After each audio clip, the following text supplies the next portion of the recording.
Hello friend, welcome back on my YouTube channel. आप सभी का स्वागत है हमारे इस चैनल पे। तो आप सभी स्क्रीन पे देख पा रहे होंगे कि आप लोग का राकेश यादव पब्लिकेशन का जो जीएस बूस्टर का बुक है वो मैं आप लोग को आज मैं सॉल्व करके आप लोग को बताने वाला हूं। तो मैंने इस बुक का जो रिव्यू है मैंने अपने इस चैनल पे अपना पिछला वीडियो में मैंने आप लोगों को सभी इसके बुक का मैंने इसमें क्या है नहीं है मैंने सब कुछ आप लोग को बता दिया है। तो आप लोग वो वीडियो जाके आप लोग देख सकते हैं, मेरे चैनल पे वो अपलोडेड है। तो आज हम लोग इस बुक को हम लोग सॉल्व करने वाले हैं। इस बुक का जो पहला सेक्शन है इतिहास, इसमें मैं इस बुक का जो पहला आप लोग का थ्योरी सेक्शन है, थ्योरी सेक्शन के बाद जो आप लोग का ऑब्जेक्टिव क्वेश्चन है, तो हम लोग आज पहले ऑब्जेक्टिव क्वेश्चन को सॉल्व कर लेते हैं, फिर उसके बाद हम लोग थ्योरी सेक्शन को भी देखेंगे। तो हम लोग पहले ऑब्जेक्टिव क्वेश्चन को देख लेते हैं। तो चलिए हम लोग पहले ऑब्जेक्टिव को देखते हैं।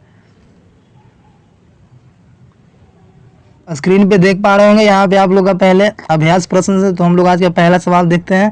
पहला सवाल आप लोग का क्या कह रहा है। तो पहला सवाल आप लोग का बोल रहा है हड़प्पा की सामाजिक व्यवस्था कैसी थी।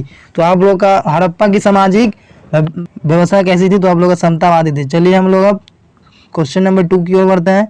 कौन सा कथन हड़प्पा सभ्यता के लिए सही है। तो इसका राइट आंसर आप लोग का हो जाएगा ऑप्शन नंबर सी, पशुपति उनके द्वारा पूजा जाता था। देखिए हड़प्पा सभ्यता के जो लोग थे उनमें आप लोग का पशुपति की पूजा उनके द्वारा की जाती थी, इसीलिए ये कथन आप लोग का राइट हो जाता है। तो ऑप्शन नंबर सी आप लोग का राइट आंसर है। अब चलिए हम लोग क्वेश्चन नंबर 3 की ओर बढ़ते हैं। भारत में सबसे पहले खोजा गया शहर कौन था। तो हड़प्पा में आप लोग का सबसे पहले खोजा गया शहर आप लोग का हड़प्पा है। क्या हड़प्पा का जो शहर है वो आप लोग का शहरीकरण थी, और इसमें नगर का प्रभाव सबसे ज़्यादा मिलता है। और हड़प्पा का आप लोग का बंदरगाह आप लोग से अगर पूछा जाए तो हड़प्पा का बंदरगाह आप लोग का लोथल होगा।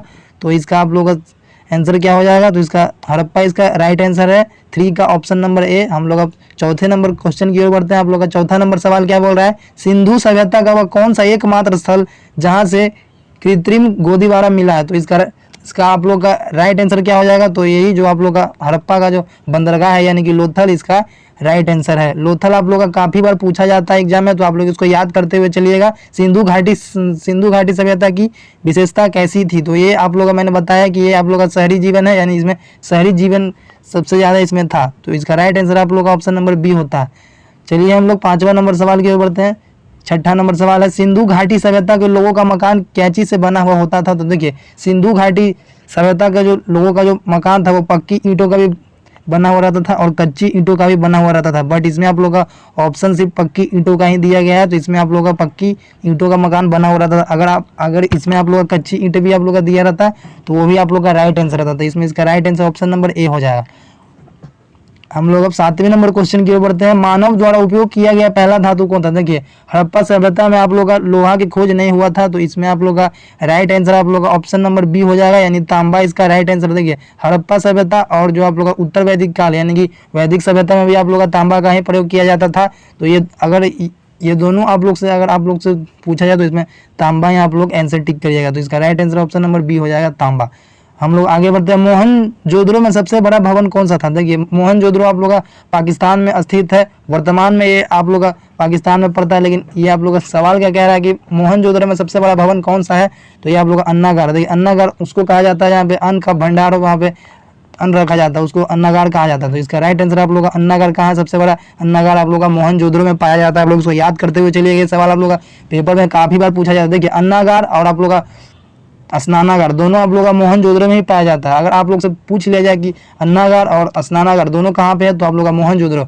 और मोहनजोदड़ो आप लोग का कहाँ पे है, तो ये फिलहाल में आप लोग का वर्तमान में ये आप लोग का पाकिस्तान में पड़ता है।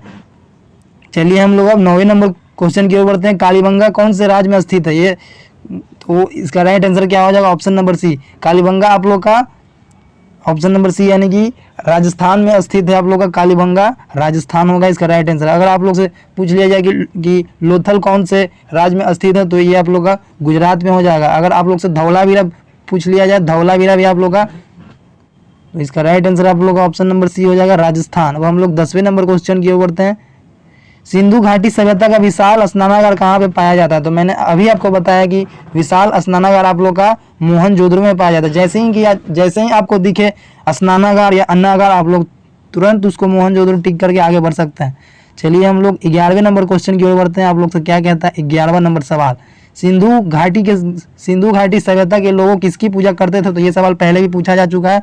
तो वो लोग पशुपति की पूजा करते थे, यानी ऑप्शन नंबर बी इसका राइट आंसर हो जाएगा। देखिए अगर आप लोग से सवाल में ये भी आपसे पूछा जा सकता है कि सिंधु घाटी सभ्यता का जो भौगोलिक विस्तार था यानी उसका शेप कैसा था, तो ये आप लोग का त्रिभुजाकार प्रकार का था, यानी त्रिभुजाकार क्षेत्र था इसका, आप लोग इसको याद। हम लोग देख लेते हैं क्या बोल रहा है। तो इसमें देखिए आप लोग मोहनजोदड़ो में आप लोग का विशाल स्नानागार पाया जाता है, आप लोग का लोथल में आप लोग का बंदरगाह मिला है, और हड़प्पा में आप लोग का पुजारी की मूर्ति मिली है, और आप लोग का कालीबंगा में जुते हुए खेत के निशान मिले हैं। तो इसका राइट आंसर आप लोग का क्या हो जाएगा, ऑप्शन नंबर ए इसका राइट आंसर है। तो आप लोग इसको मिलान कर सकते हैं। हम लोग 13वें नंबर सवाल की ओर बढ़ते हैं। आप लोग का 13वां नंबर सवाल क्या कह रहा है साथियों, 13वां नंबर सवाल आप लोग से बोला सिंधु घाटी सभ्यता का बंदरगाह कौन सा है। तो मैंने अभी आपको बताया कि लोथल इसका राइट आंसर है, कि सिंधु घाटी सभ्यता का बंदरगाह आप लोग का लोथल है।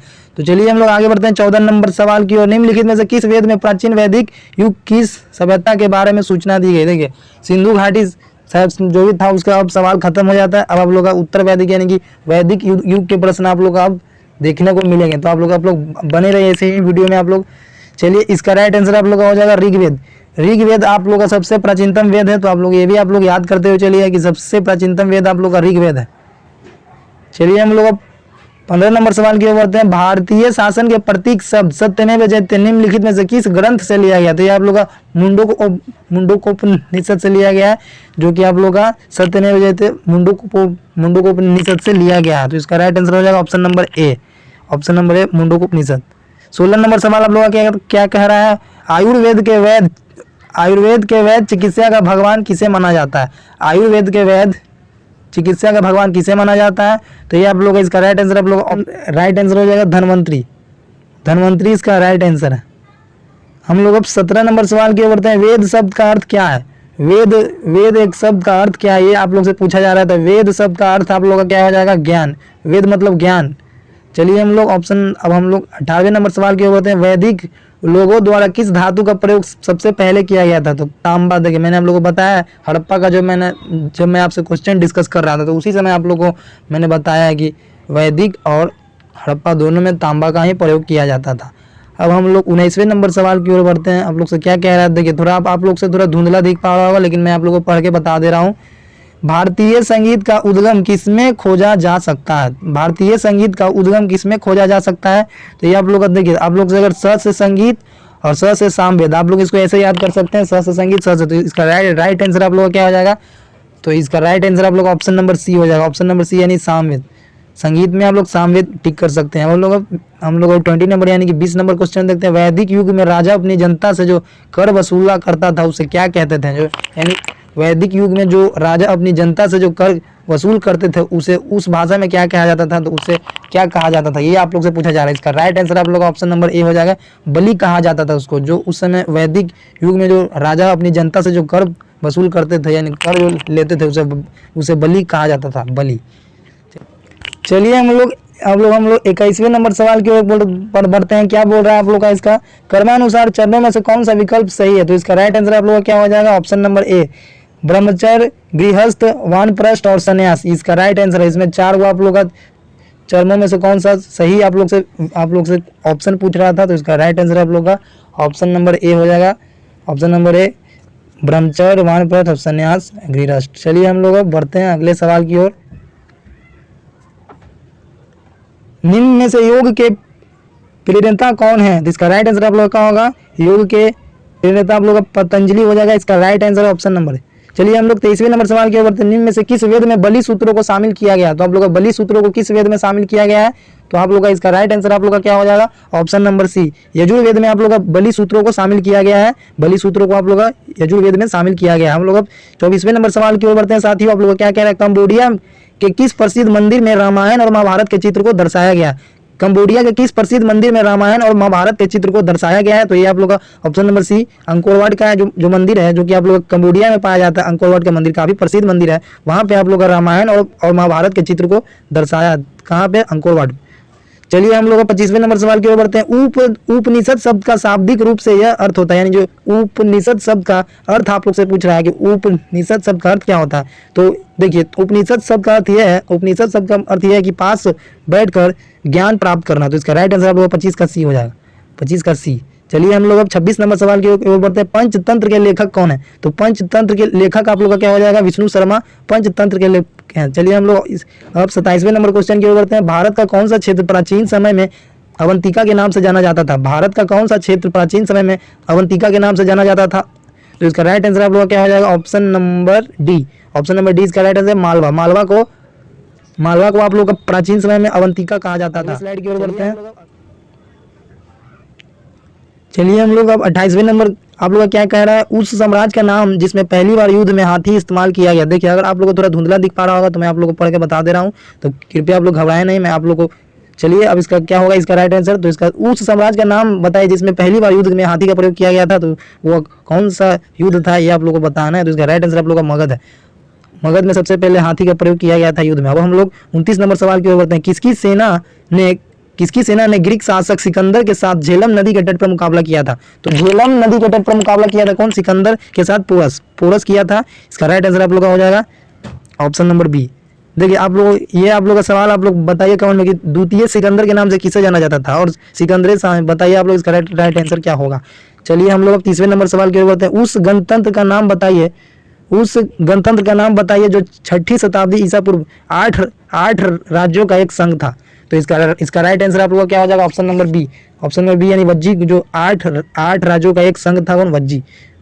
Option number B. चलिए हम लोग 31 नंबर सवाल की ओर बढ़ते हैं। निम्नलिखित में से किस शासक को मगध के उदय का श्रेय जाता है? मगध के उदय का श्रेय किसे जाता है? तो ये आप लोग का बिंबिसार को जाता है। मगध का उदय का श्रेय आप लोग किसे जाता है? बिंबिसार को जाता है। और आप लोग का हर्यक वंश का संस्थापक भी आप लोग का बिंबिसार को ही माना जाता है। हम लोग 32 नंबर सवाल की ओर बढ़ते हैं। देखिए अजात शत्रु बिंबिसार का बेटा था, जो कि अपने ही पिता की हत्या करके अपनी गद्दी पे यानी कि सिंहासन पर बैठा था, और इसे पितृहीनता के नाम से जाना जाता था, और सिनुक के नाम से भी जाना जाता है। किसे? अजात शत्रु को। अजात शत्रु ये सब आप लोग का मगध का राजा था, और ये आप लोग का हर्यक वंश का राजा था। अब हम लोग 32 नंबर सवाल की ओर बढ़ते हैं। मौर्य वंश के बाद किस वंश ने मगध पर शासन किया था? तो मौर्य वंश के बाद किस वंश ने मगध पर शासन किया था? तो ये आप लोग का शुंग वंश ने मौर्य वंश के बाद आप लोग का मगध पर शासन किया था, शुंग वंश। अब हम लोग 33 नंबर सवाल की ओर बढ़ते हैं। नालंदा विश्वविद्यालय कहाँ स्थित है? बिहार में आप लोग का स्थित है नालंदा विश्व। काफी सिंपल सवाल है। अब हम लोग 34 नंबर सवाल की ओर बढ़ते हैं। जैनियों के पहले तीर्थकर कौन थे? तो आप लोग का जैनियों के पहले तीर्थकर आप लोग का कौन थे? तो ये आप लोग का ऋषभ देव आप लोग का सबसे पहले तीर्थकर थे। अगर आप लोग से 24वें तीर्थकर पूछ लिया जाए तो स्वामी महावीर स्वामी आप लोग का राइट आंसर। अगर आप लोग से 23वें तीर्थकर पूछे तो पार्श्वनाथ हो जाएगा। हम लोग 35वें नंबर सवाल की ओर बढ़ते हैं। भगवान बुद्ध ने अपनी अंतिम सांसें कहाँ ली थी? तो भगवान बुद्ध ने अपनी अंतिम सांसें जो थी वो आप लोग का कुशीनगर में ली थी। कहाँ पे? कुशीनगर। हम लोग अब आगे बढ़ते हैं। और इनका जन्म के बारे में अगर आप लोग से पूछेंगे तो लुम्बिनी राइट आंसर हो जाएगा। गौतम बुद्ध और आप लोग का इनका महापरिनिर्वाण आप लोग का कुशीनगर में हुआ था, यानी अंतिम सांसें को ही आप लोग का महापरिनिर्वाण कहा जाता है, यानी कि उनकी मृत्यु को महापरिनिर्वाण। और उनका जो जन्म हुआ था कहाँ? तो लुम्बिनी में। आप लोग इसको याद करते हुए चलिए। अब मृत्यु कहाँ हुआ था? कुशीनगर में। हम लोग 36 नंबर सवाल की ओर बढ़ते हैं। निम्नलिखित में से बौद्धों का पवित्र ग्रंथ कौन सा है? तो आप लोग का बौद्धों का आप लोग का पवित्र ग्रंथ आप लोग का त्रिपिटक है। त्रिपिटक यानी इसमें 3 को किताब आता है, उसी को कहा जाता है त्रिपिटक। हम लोग 37 नंबर सवाल की ओर बढ़ते हैं। अशोक ने तृतीय बौद्ध संगीति सभा कहाँ पे बुलाई थी? तो ये अशोक के समय जो आप लोगों का बौद्ध संगीति हुआ था वो पाटलिपुत्रा में हुआ था। देखिए मैं आप लोगों को पूरी अच्छी तरीके से आप लोगों का बौद्ध संगीति के बारे में बता देता। अगर आप लोगों से पूछा जाए कि पहला बौद्ध संगीति किसके शासनकाल में हुआ था, तो उस समय आप लोग का मगध का जो राजा था, उस समय आप लोग हर्यक वंश का जो राजा था उसका नाम था अजात शत्रु। अगर आप लोग से दूसरा के बारे में पूछ लिया जाए तो आप लोग का दूसरा हुआ था आप लोग का वैशाली में काल अशोक के शासनकाल में। अगर आप लोग से पूछे तो तीसरा आप लोग अशोक के शासनकाल में हुआ था, वो पाटलिपुत्रा में हुआ था। और चौथा पूछा जाए तो आप लोग कुंडल वन में हुआ था, कनिष्क के शासनकाल। चलिए ये आप लोगों को मैंने बहुत संगीति आप लोगों को मैंने बता दिया। हम लोग 38 नंबर सवाल की ओर बढ़ते हैं। क्या बोल रहे हैं 38 नंबर क्वेश्चन? सिकंदर महान का शिक्षक कौन था?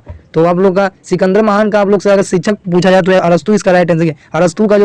अरस्तु जो था वो आप लोग का टीचर था, किसका? सिकंदर का शिक्षक था। हम लोग इसे याद करते चलिए। हम लोग 39 नंबर क्वेश्चन की ओर बढ़ते हैं। मानव के दुखों के अंत के लिए अष्टांगिक मार्ग का प्रतिपादन किसने किया था? तो अष्टांगिक मार्ग का आप लोग का प्रतिपादन किसने किया था? तो इसका राइट आंसर आप लोग का हो जाएगा option number B, Gautam Buddha ने अष्टांगिक मार्ग यानी सत्य के राह पे चलना, इसका right answer option number B हो जाएगा।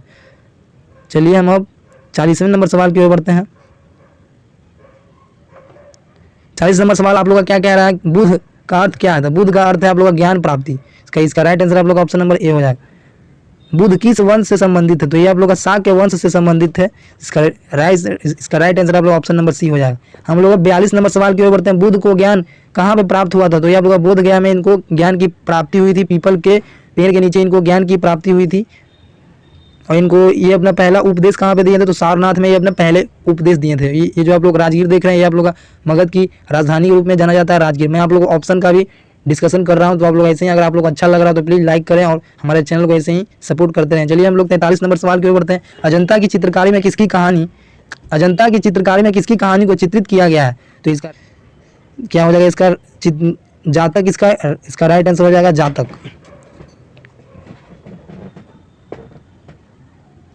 चलिए हम लोग अब 44वें नंबर सवाल की ओर बढ़ते हैं। आप लोग से क्या बोल रहा है, आप बुद्ध ने अपना प्रथम धर्म संदेश कहाँ पे दिया था, यानी पहला उपदेश आप लोग का कहाँ पे दिया गया, ये पूछ रहा है। तो आप लोग का 44वां नंबर सवाल का राइट आंसर हो जाएगा ऑप्शन नंबर डी, सारनाथ में आप लोग का पहला उपदेश दिया गया था गौतम बुद्ध के अनुसार, तो आप देखिए सारनाथ में जो इन्होंने अपना पहला उपदेश दिया था, इसको धर्म चक्र परिवर्तन के नाम से भी जाना जाता है, धर्म चक्र परिवर्तन। चलिए हम लोग 45वें नंबर सवाल की ओर बढ़ते हैं। बौद्ध अनुयायियों के लिए प्रसिद्ध विक्रमशिला विश्वविद्यालय की स्थापना किस शासक ने की थी, तो विक्रमशिला विश्वविद्यालय की स्थापना किसने की थी, तो ये आप लोग से पूछ रहा है। तो इसका राइट आंसर हो जाएगा ऑप्शन नंबर डी, धर्मपाल के द्वारा आप लोग का विक्रमशिला विश्वविद्यालय की स्थापना की गई थी। तो हम लोग 46 नंबर सवाल की ओर बढ़ते हैं। आप लोग ऐसे ही आप लोग याद करते हुए चले, ये साइज जो लोग 46 नंबर सवाल की ओर बढ़ते हैं। गांधार ग्रीक बौद्ध शैली भी कहा जाता है, यानी गांधार को ग्रीक बौद्ध शैली भी कहा जाता है। इसका सर्वाधिक विकास किसके काल में हुआ है, इसका राइट आंसर आप लोग का क्या हो जाएगा, ऑप्शन नंबर सी, कनिष्क के शासनकाल में इसका विकास हुआ है। अब हम लोग 47 नंबर सवाल की ओर बढ़ते हैं। वैशाख पूर्णिमा का दिन बड़ा महत्व रखता है क्योंकि इस दिन ही बुद्ध को इसी दिन इनका जन्म भी हुआ है, इसी दिन इनको ज्ञान की प्राप्ति भी हुई है और इसी दिन इनकी मृत्यु भी हुई है। तो इसका राइट आंसर हो जाएगा ऑप्शन नंबर डी, यानी कि 47 नंबर सवाल का राइट आंसर हो जाएगा ऑप्शन नंबर डी, वैशाखी पूर्णिमा सबसे बड़ा महत्व रखता है बौद्ध धर्म में, क्योंकि गौतम बुद्ध में 48 नंबर सवाल की ओर बढ़ते। मिलिंद पन्हो क्या है, तो इसका राइट आंसर आप लोग का क्या हो जाएगा, ऑप्शन नंबर डी, बौद्ध ग्रंथ है आप लोग का मिलिंद पन्हो, आप लोग का बौद्ध ग्रंथ याद करिएगा। हम लोग 49 नंबर सवाल की ओर बढ़ते हैं। निम्नलिखित में से कौन सा संप्रदाय बौद्ध धर्म का नहीं है, तो ये आप लोग का कौन सा संप्रदाय है जो आप लोग का बौद्ध धर्म से संबंधित नहीं, ये पूछा जा रहा है। आप लोग का थेरवाद जो आप लोग ऑप्शन नंबर डी में देख पा रहे होंगे, ये आप लोग का बौद्ध संप्रदाय का से संबंधित नहीं है। ये आप लोग महायान, हीनयान, दिगंबर जो भी आप लोग तीसरे नंबर ऑप्शन में देख रहे हैं, ये सब आप लोग का बौद्ध संप्रदाय से, बट ये आप लोग ऑप्शन नंबर डी आप लोग का बौद्ध संप्रदाय से संबंधित नहीं है। हम लोग 50वें नंबर क्वेश्चन की ओर बढ़ते हैं, सवाल की ओर बढ़ते हैं। क्या बोल रहा है आप लोग का 50वें नंबर सवाल, बुद्ध धम्म और संघ मिलकर क्या कहलाते हैं, बुद्ध धम्म और संघ मिलकर क्या कहलाते हैं, ये आप लोग से पूछा जा रहा है। तो इसका राइट आंसर आप लोग का हो जाएगा ऑप्शन नंबर ए, बुद्ध धम्म और संघ मिलकर आप लोग का त्रिरत्न कहलाते हैं। त्रिरत्न यानी बुद्ध धम्म और संघ, ये मिलकर आप लोग का त्रिरत्न कहलाते हैं। महावीर का प्रथम शिष्य कौन था, तो इसमें ये आप लोग का महावीर का आपसे अगर प्रथम शिष्य पूछ लिया जाए तो कौन था, तो इसका right answer option number D हो जाएगा, जमाली इसका प्रथम शिष्य था। कौन, जमाली।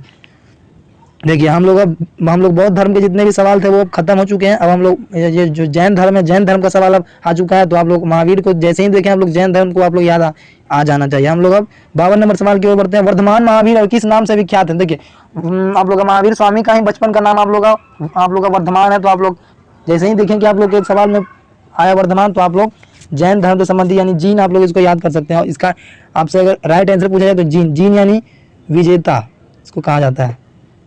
हम लोग 53 नंबर सवाल की ओर बढ़ते हैं। जीन यानी आप लोग विजेता हो जाएगा। हम लोग 53 नंबर सवाल की ओर बढ़ते हैं। चीनी यात्री मुख्य रूप से भारत आए थे क्योंकि,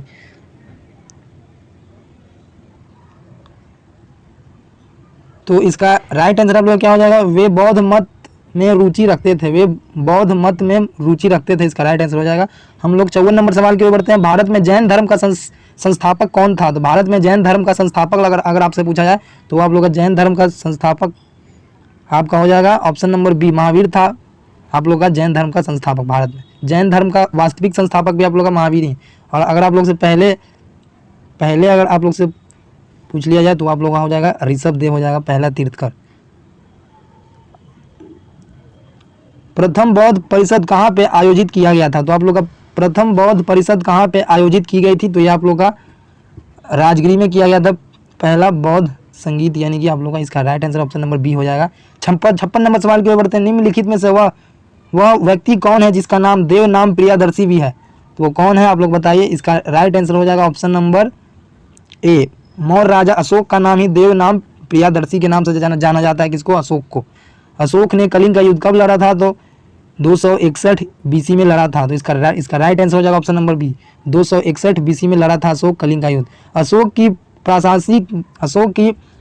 प्रशासनिक नीति में भारी परिवर्तन किस घटना से आया था? तो इसका राइट आंसर हो जाएगा ऑप्शन नंबर बी, कलिंग का जो युद्ध हुआ था उसके बाद अशोक के मन में काफ़ी क्षति की भावना उत्पन्न हो चुकी थी और जिससे वो युद्ध को त्याग दिया था और वो बौद्ध धर्म अपना लिया था। ये सवाल भी आप लोग याद करते हुए चलिएगा। हम लोग अब 59वें सवाल की ओर बढ़ते हैं। चंद्रगुप्त मौर्य के दरबार में भेजा गया यूनानी राजदूत कौन था?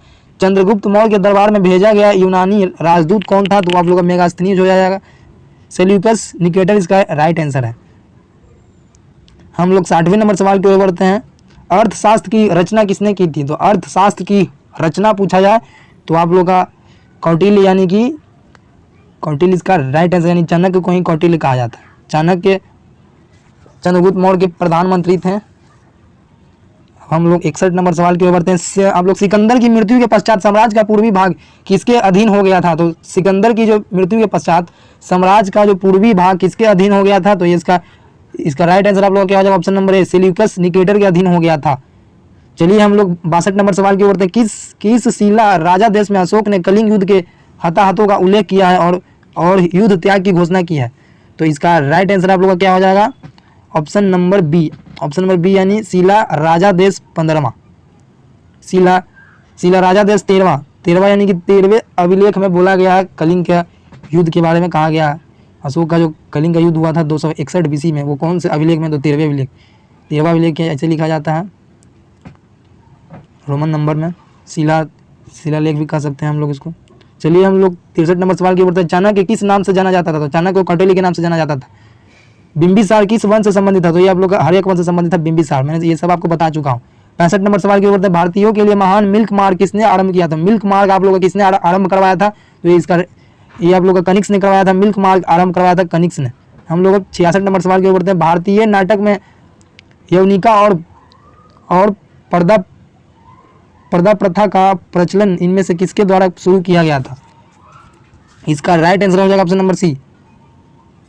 चलिए हम लोग 67 नंबर सवाल की ओर बढ़ते हैं। भारत सरकार द्वारा प्रयोग में आने वाला सख्त संबंध किसने प्रारंभ किया था? तो सख्त संबंध किसने प्रारंभ किया था? तो इसका राइट आंसर हो जाएगा ऑप्शन नंबर एक, कनिष्क ने इसको प्रारंभ करवाया था। अब हम लोग 68 नंबर सवाल की ओर बढ़ते हैं। भारत में सर्वप्रथम सोने के सिक्के जारी करने वाला कौन था? तो सबसे पहले आप लोग का सोना का सिक्का इंडो ग्रीक यानी कि यूनानियों द्वारा शुरू किया गया था। सबसे पहला सोने के सिक्के जारी किया था। जूनागढ़ शिलालेख का संबंध किससे है? जूनागढ़ शिलालेख का संबंध किससे है? तो ये आप लोग का रुद्रदामन से संबंधित है। जूनागढ़ शिलालेख इसका राइट ऑप्शन नंबर हो जाएगा। हम लोग 70 नंबर सवाल तक पहुंच चुके हैं। कादम्बरी के लेखक कौन है? तो आप लोग का कादम्बरी के आप लोग का लेखक हो जाएगा कौन? तो इसका राइट आंसर हो जाएगा कादम्बरी के लेखक वान भट्ट हो जाएगा। चलिए हम लोग 71 नंबर सवाल की ओर बढ़ते हैं। चलिए हम लोग 71 नंबर सवाल की ओर बढ़ते हैं। कनिष्क की राजधानी क्या थी? तो इसका राइट आंसर ऑप्शन नंबर ए हो जाएगा। चलिए हम लोग 72 नंबर सवाल की ओर बढ़ते हैं। वान भट्ट किस सम्राट का दरबारी कवि था? तो वान भट्ट आप लोग का किस सम्राट का दरबारी कवि था? तो ये आप लोग का इसका राइट आंसर हो जाएगा ऑप्शन नंबर सी, यानी ये हर्षवर्धन का दरबारी कवि था वान भट्ट। हम लोग 73 नंबर क्वेश्चन की ओर बढ़ते हैं। भारत का नेपोलियन किसे कहा जाता है? तो भारत का नेपोलियन आप लोग का समुद्रगुप्त को कहा जाता है। भारत का नेपोलियन समुद्रगुप्त को कहा जाता है। किस गुप्त शासक के कार्यकाल में चीनी यात्री फायान आया था? तो फायान आप लोग का चंद्रगुप्त द्वितीय के शासनकाल में फायान भारत आया था। देखिए फायान आप लोग का सबसे पहले भारत आने वाला चीनी यात्री है। फिर उसके बाद आप लोग का हेनसांग आया था। अगर आप लोग से हेनसांग के बारे में पूछा जाए तो हेनसांग आप लोग का हर्षवर्धन के शासनकाल में आया था हेनसांग। और अगर आप लोग से फायान पूछा जाए तो फायान आप लोग का चंद्रगुप्त द्वितीय। ये सवाल काफी बार सभी परीक्षा में पूछा जाता है, जितने भी परीक्षा हो चुकी है अब तक सभी परीक्षा में पूछा जाता है। फायान और हेनसांग चीनी यात्री है, ये सब आ चुका है। अब चलिए हम लोग 75 नंबर क्वेश्चन की ओर बढ़ते हैं। आप लोग क्या कह रहा है? सबसे प्राचीन विश्वविद्यालय कौन है? तो ये आप लोग का सबसे प्राचीन विश्वविद्यालय आप लोग का नालंदा विश्वविद्यालय सबसे प्राचीन विश्वविद्यालय। हम लोग 76 नंबर क्वेश्चन की ओर बढ़ते हैं। हर्ष का दरबारी कवि कौन था? तो हर्ष का दरबारी कवि मैंने अभी आपको बताया वान भट्ट, इसका राइट आंसर हो जाएगा। चलिए हम लोग 77 नंबर सवाल की ओर बढ़ते हैं। अंतिम बौद्ध शासक जो संस्कृत का महान विद्वान और लेखक था, तो वो कौन था आप लोग का? इसका राइट आंसर होगा option number D, Harshvardhan.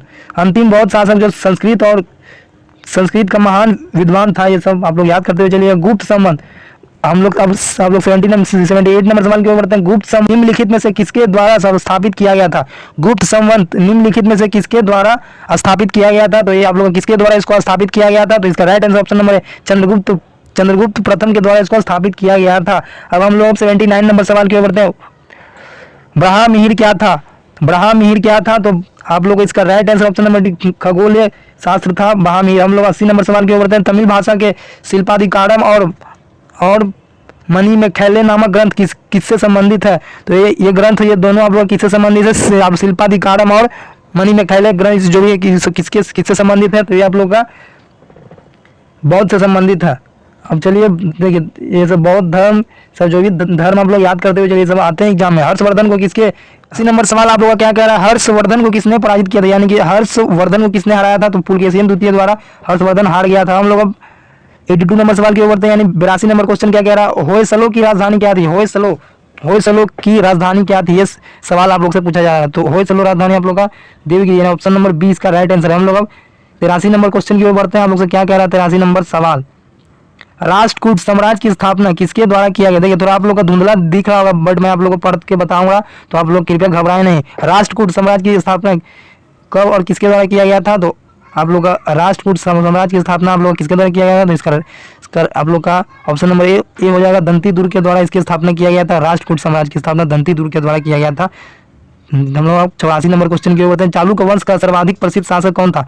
Chalukya वंश का सर्वाधिक प्रसिद्ध शासक कौन था? तो चालुक्य वंश का सर्वाधिक प्रसिद्ध शासक आप लोग का था ऑप्शन नंबर डी, पुलकेशिन द्वितीय था आप लोग का चालुक्य वंश का सर्वाधिक प्रसिद्ध शासक। और ये अगर आप लोग से देखिए, अगर आप लोग से राष्ट्रकूट पूछा जाए तो आप लोग का दंती दुर्ग हो जाएगा।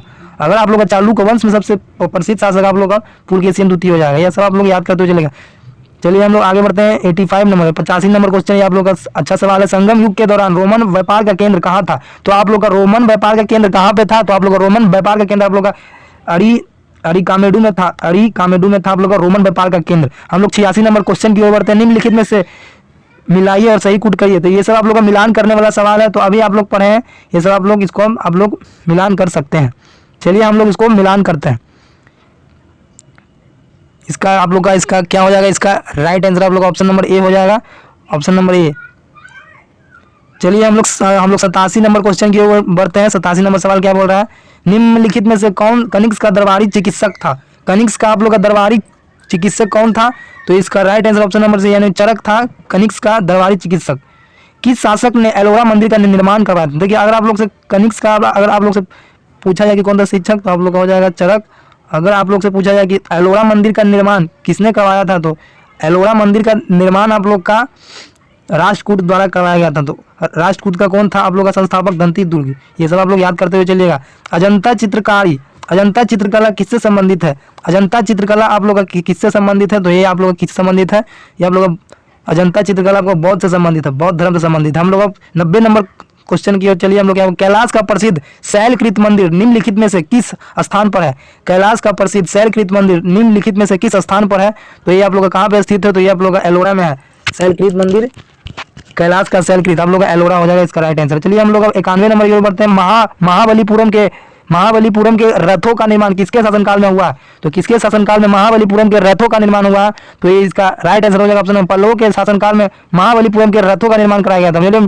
तो ये आप लोग देखिए हम लोग 91 सवाल तक पहुंच गए हैं। तो ये सब आप लोग रथ से संबंधित है। हम लोग अब 92 की ओर बढ़ते हैं। लिंगराज मंदिर कहाँ पे स्थित है? देखिए थोड़ा धुंधला दिख पा रहा होगा, लेकिन थोड़ा आप लोग थोड़ा कॉपरेट करिए। लिंगराज मंदिर कहाँ पे है आप लोग का? आप लोग इसका राइट भुवनेश्वर में है। आप लोग का लिंगराज मंदिर आप लोग का भुवनेश्वर में है।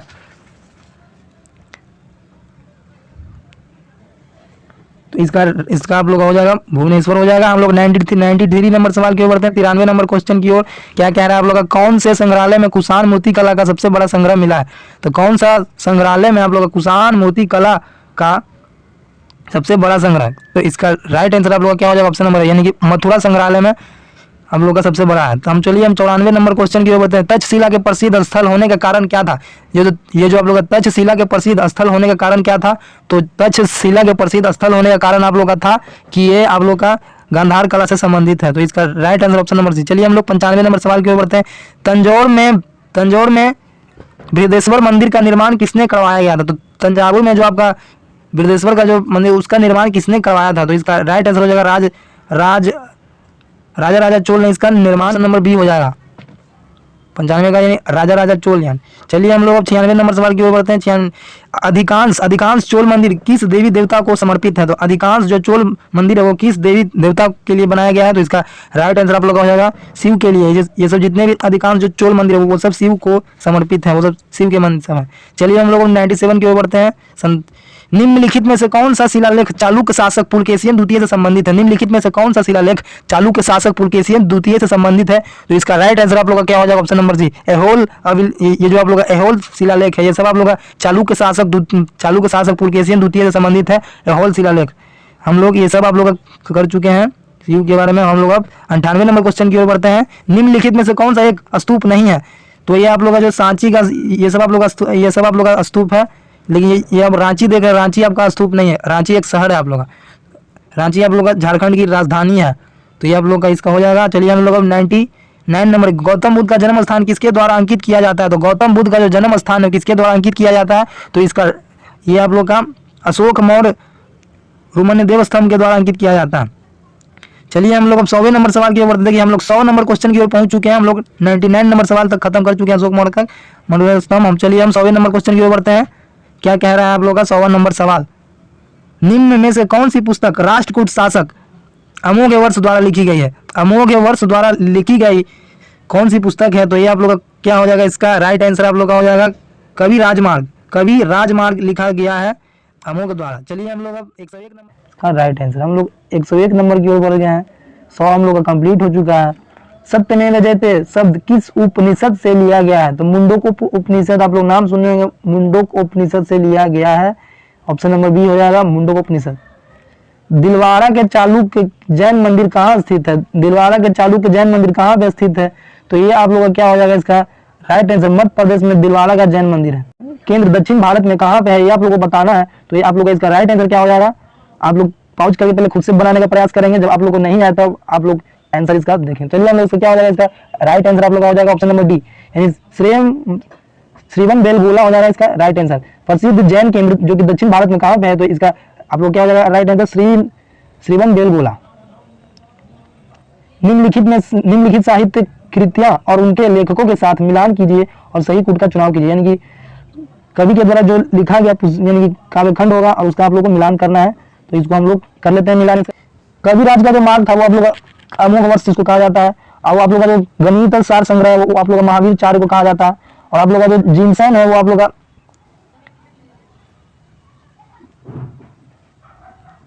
कविराज मार्ग का आप लोग का हो जाएगा अमोघ वर्ष। आदि पूरम का हो जाएगा आप लोग का जिनसन। गणित सार का हो जाएगा आप लोग का महावीर चार्य, और अमोघ विधि का हो जाएगा आप लोग का शंकरायण। तो आप लोग इसे याद कर लीजिएगा। हम लोग 105 की ओर आगे प्रस्थान करते हैं। आप लोग का 105 नंबर सवाल देखिए, और इसका आप लोग से अगर राइट आंसर पूछे तो ऑप्शन नंबर सी आप लोग खुद से भी इसको मिलान करके याद कर सकते हैं। चलिए हम लोग अब 105 नंबर की ओर बढ़ते हैं। चारों मठों श्रृंगेरी, बद्रीनाथ, द्वारिका और पुरी किसके द्वारा स्थापित की गई है? चारों मठ श्रृंगेरी, बद्रीनाथ, द्वारिका और पुरी जो ये सब स्थान है वो किसके द्वारा स्थापित किया गया? ये आप लोग से पूछ रहा है। तो ये किसके द्वारा स्थापित किया गया? तो आप लोग शंकराचार्य। तो ये आप लोग देखिए 105 का इसका जो होगा बद्रीनाथ, द्वारिका और पुरी का जो स्थापना किया गया था वो शंकराचार्य के द्वारा याद कर सकते हैं। हम लोग आगे बढ़ते हैं 106 नंबर सवाल की ओर बढ़ते हैं हम लोग। गांधार कला किन दो कलाओं का संयोजन है? तो गांधार कला आप लोग किन दो कलाओं का संयोजन है? तो ये आप लोग का हिंद और यूनानियों का संयोजन है गांधार कला। हम लोग 107 की ओर आगे बढ़ते हैं। उड़ीसा का विश्वविख्यात कोणार्क सूर्य मंदिर का निर्माण किसके द्वारा करवाया गया था? तो जो आप उड़ीसा का जो विश्वविख्यात यानी जो पॉपुलर है वो जो कोणार्क का सूर्य मंदिर है वो आप लोग का बनवाया गया था नरसिंह देव के द्वारा। आप लोग नाम सुनेंगे, नरसिंहा देव के द्वारा बनवाया गया था कोणार्क का सूर्य मंदिर। याद रखिए ये काफी इंपॉर्टेंट है कि कोणार्क का सूर्य मंदिर किसके द्वारा बनवाया गया? तो नरसिंह देव। लाख बक्स की उपाधि किस शासक को दी गई थी? तो लाख बक्स की उपाधि आप लोग का कुतुबुद्दीन ऐबक को दी गई थी, क्योंकि ये लाखों का दान करता था, इसलिए इसको लाख बक्स की उपाधि से सम्मानित किया गया था। हम लोग 109 नंबर सवाल की ओर बढ़ते हैं। पहली मुस्लिम महिला जिसने भारत पर शासन किया? तो पहली मुस्लिम महिला जो इल्तुतमिश की बेटी थी जिसका नाम था रजिया सुल्तान, वो बनी थी पहली मुस्लिम महिला। अब हम लोग आगे बढ़ते हैं 110 नंबर क्वेश्चन की ओर बढ़ जाता है। तराइन के किस युद्ध में 1192 में किसने किसको हराया? देखिए पहला हुआ था आप लोग का 1191 में पृथ्वीराज चौहान ने जीत प्राप्त की थी, और 1192 में दूसरा तराइन का युद्ध हुआ था, उसमें आप लोग का मोहम्मद गौरी जीत गया था। तो इसमें क्या हो जाएगा? इसका राइट आंसर हो जाएगा मोहम्मद गौरी ने पृथ्वीराज को हराया, ये उसका राइट है। आप लोग इसको याद रखिए कि पहला में पृथ्वीराज चौहान जीते थे और दूसरा तराइन के युद्ध में मोहम्मद गौरी, तब आप लोग को याद होगा। इसका हो जाएगा ऑप्शन नंबर डी। 110 नंबर तक हम लोग कर दिए हैं। देखिए, और अगर आपसे युद्ध का वर्ष पूछे तो 1191 में पहला युद्ध और 1192 में दूसरा युद्ध। मोहम्मद गौरी ने पृथ्वीराज चौहान को किस युद्ध में हराया था? तो तराइन के द्वितीय युद्ध में हराया था मोहम्मद गौरी ने पृथ्वीराज चौहान को। ऑप्शन में कहीं होगा तो हम लोग उसको टिक कर देंगे। तो तराइन के दूसरे युद्ध यानी 1192 में। अब हम लोग 1152 हम लोग 112 नंबर सवाल की ओर बढ़ते हैं। किस सुल्तान ने खलीफा से शासन का घोषणा पत्र प्राप्त किया था? तो देखिए, इल्तुतमिश ने खलीफा से शासन का घोषणा पत्र प्राप्त किया था। अब हम लोग 113 नंबर सवाल की ओर बढ़ते हैं। दिल्ली सल्तनत की शुरुआत कब हुई थी? तो दिल्ली सल्तनत की शुरुआत आप लोग का 1206 ईस्वी से हुई थी। तो ऑप्शन नंबर बी हो जाएगा। इसी समय गुलाम वंश का न्यू मतलब राज करता है भारत पे, यानी कि दिल्ली पे राज करता है हम लोग का गुलाम वंश 1206 में। 1400 हम लोग 114 की ओर बढ़ते हैं। दिल्ली के किस सुल्तान ने लौ एवं रक्त की नीति अपनाई थी? दिल्ली के किस सुल्तान ने लौ एवं रक्त की नीति अपनाया था? तो वो जाएगा आप लोग का बलबन। बलबन ने आप लोग का लौ एवं रक्त की नीति अपनाई थी। चांदी के सिक्के को किसके कार्यकाल में प्रचलन में लाया गया था? चांदी के सिक्के को किसके शासनकाल में प्रचलन में लाया गया था? तो आप लोग का इसका राइट आंसर हो जाएगा आप लोग ऑप्शन नंबर बी, इल्तुतमिश के शासनकाल में लाया गया था। हम लोग 116 नंबर की ओर बढ़ते हैं। आप लोग क्या कह रहे हैं? 116 नंबर, किस सुल्तान की मृत्यु पोलो एवं चौगान खेलते हुए हो गई थी? तो पोलो खेलते हुए आप लोग कुतुबुद्दीन ऐबक मारा गया था चौगान के द्वारा। हम लोग 117 नंबर, चित्तौड़ के कीर्ति स्तंभ यानी विजय स्तंभ का निर्माण किसने करवाया था? तो चित्तौड़ के विजय स्तंभ का निर्माण आप लोग का करवाया गया था आप लोग का किसके द्वारा? आप लोग बताइए। तो आप लोग राणा कुंभा के द्वारा, आप लोग नाम सुने, राणा कुंभा के द्वारा करवाया गया था विजय स्तंभ। किसको द्वितीय सिकंदर के नाम से जाना जाता है? द्वितीय सिकंदर के नाम से किसे जाना जाता है? तो आप लोग बताइए किसको कहा जाता है? अलाउद्दीन खिलजी को जाना जाता है द्वितीय सिकंदर के नाम से। हम लोग 119 नंबर सवाल के ऊपर, आप लोगों को नहीं दिख पा रहा होगा पर मैं आप लोगों को पढ़ के बता दे रहा हूँ। आप लोग ऑप्शन में उसको देखिएगा। पीडीएफ थोड़ा बनाने में थोड़ा हुआ था प्रॉब्लम, आप उसको थोड़ा मेहनत करिएगा। क्या कह रहा है आप लोग? 119 नंबर सवाल, बाजार अधिनियम नीति किसके द्वारा लाया गया था? बाजार अधिनियम नीति किसके द्वारा लाया गया था? ये आप लोग से पूछा था। मोहम्मद बिन तुगलक के द्वारा लाया गया था बाजार अधिनियम। अब हम लोग 120 नंबर सवाल की ओर बढ़ते हैं। यात्री इब्न बतूता कहाँ से आया था? तो यात्री इब्न बतूता आप लोग मोरक्को से आया था, ये आप लोग याद रखिएगा। हम लोग 121 नंबर सवाल की ओर बढ़ते हैं। इब्न बतूता किसके कार्यकाल में भारत आया था? तो ये आप लोग किसके शासनकाल में भारत आया था? ये आप लोग से पूछा है। तो ये आप लोग आया था मोहम्मद बिन तुगलक के शासनकाल में आया था इब्न बतूता।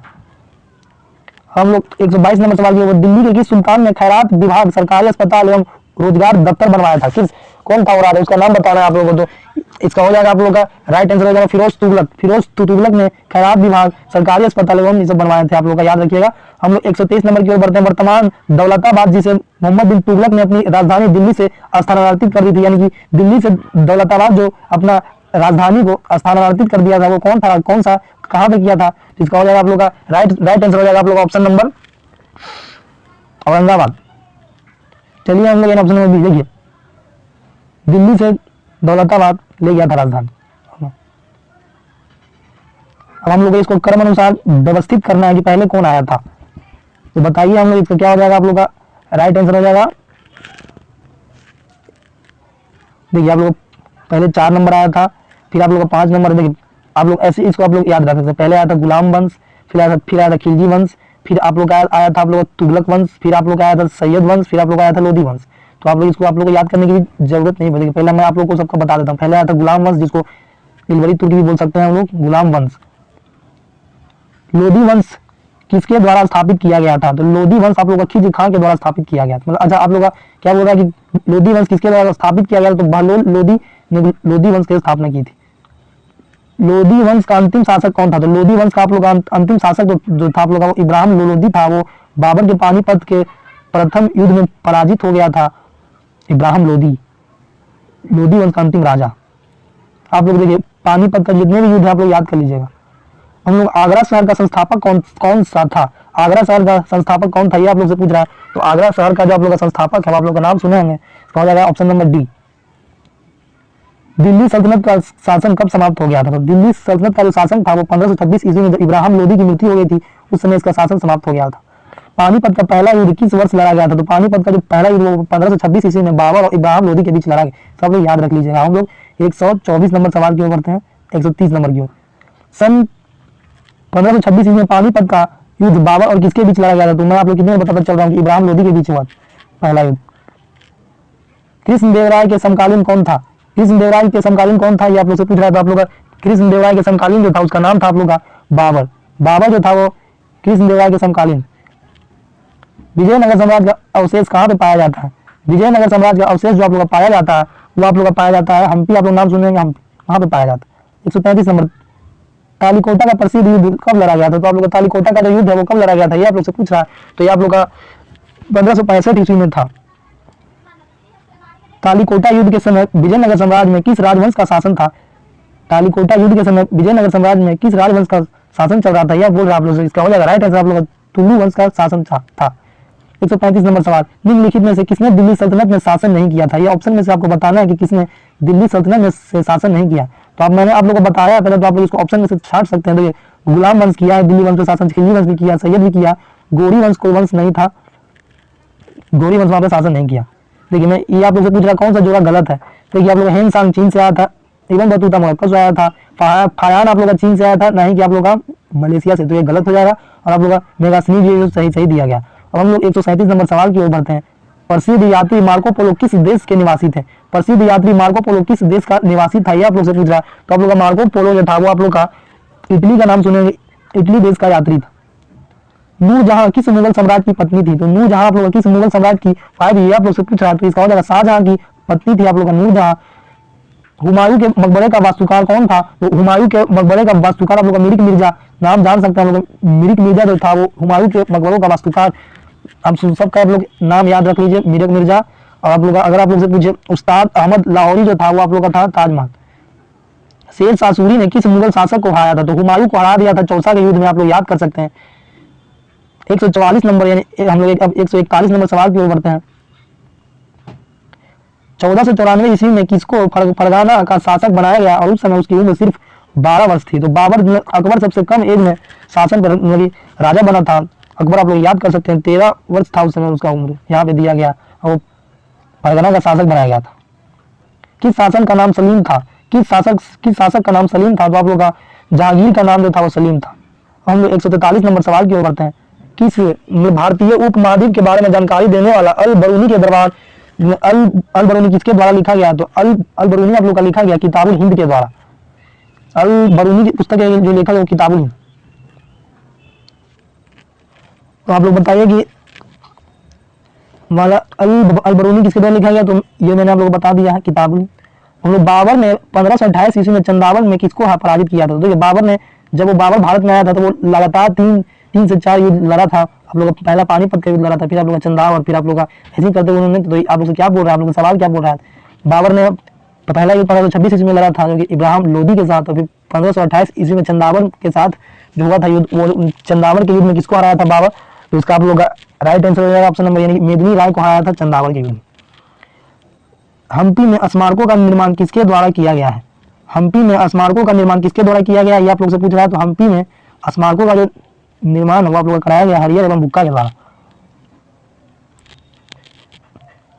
हम 146 नंबर की ओर बढ़ते हैं। चलिए हम देखते हैं ग्रैंड ट्रंक रोड किसने बनवाया है? शेर शाह सूरी। बाबर की अपनी इच्छा से उसका शव कहाँ दफनाया गया था? काबुल में। 148, हुमायूं नामा की रचना किसने की थी? गुलबदन बेगम ने हुमायूं नामा की रचना की थी। किस मुगल शासक ने भारत की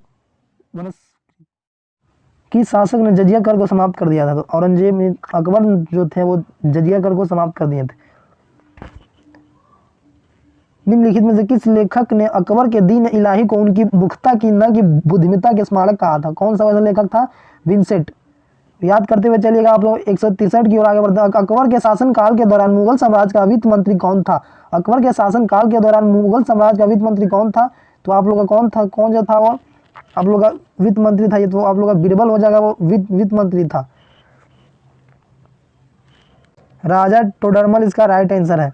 बीरबल वहां का कवि था। एक अकबर ने 1556 में पानीपत के दूसरे युद्ध में किसको पराजित किया था? तो अकबर ने पानीपत के द्वितीय युद्ध में आप लोग का हेमू विक्रमादित्य को पराजित किया था।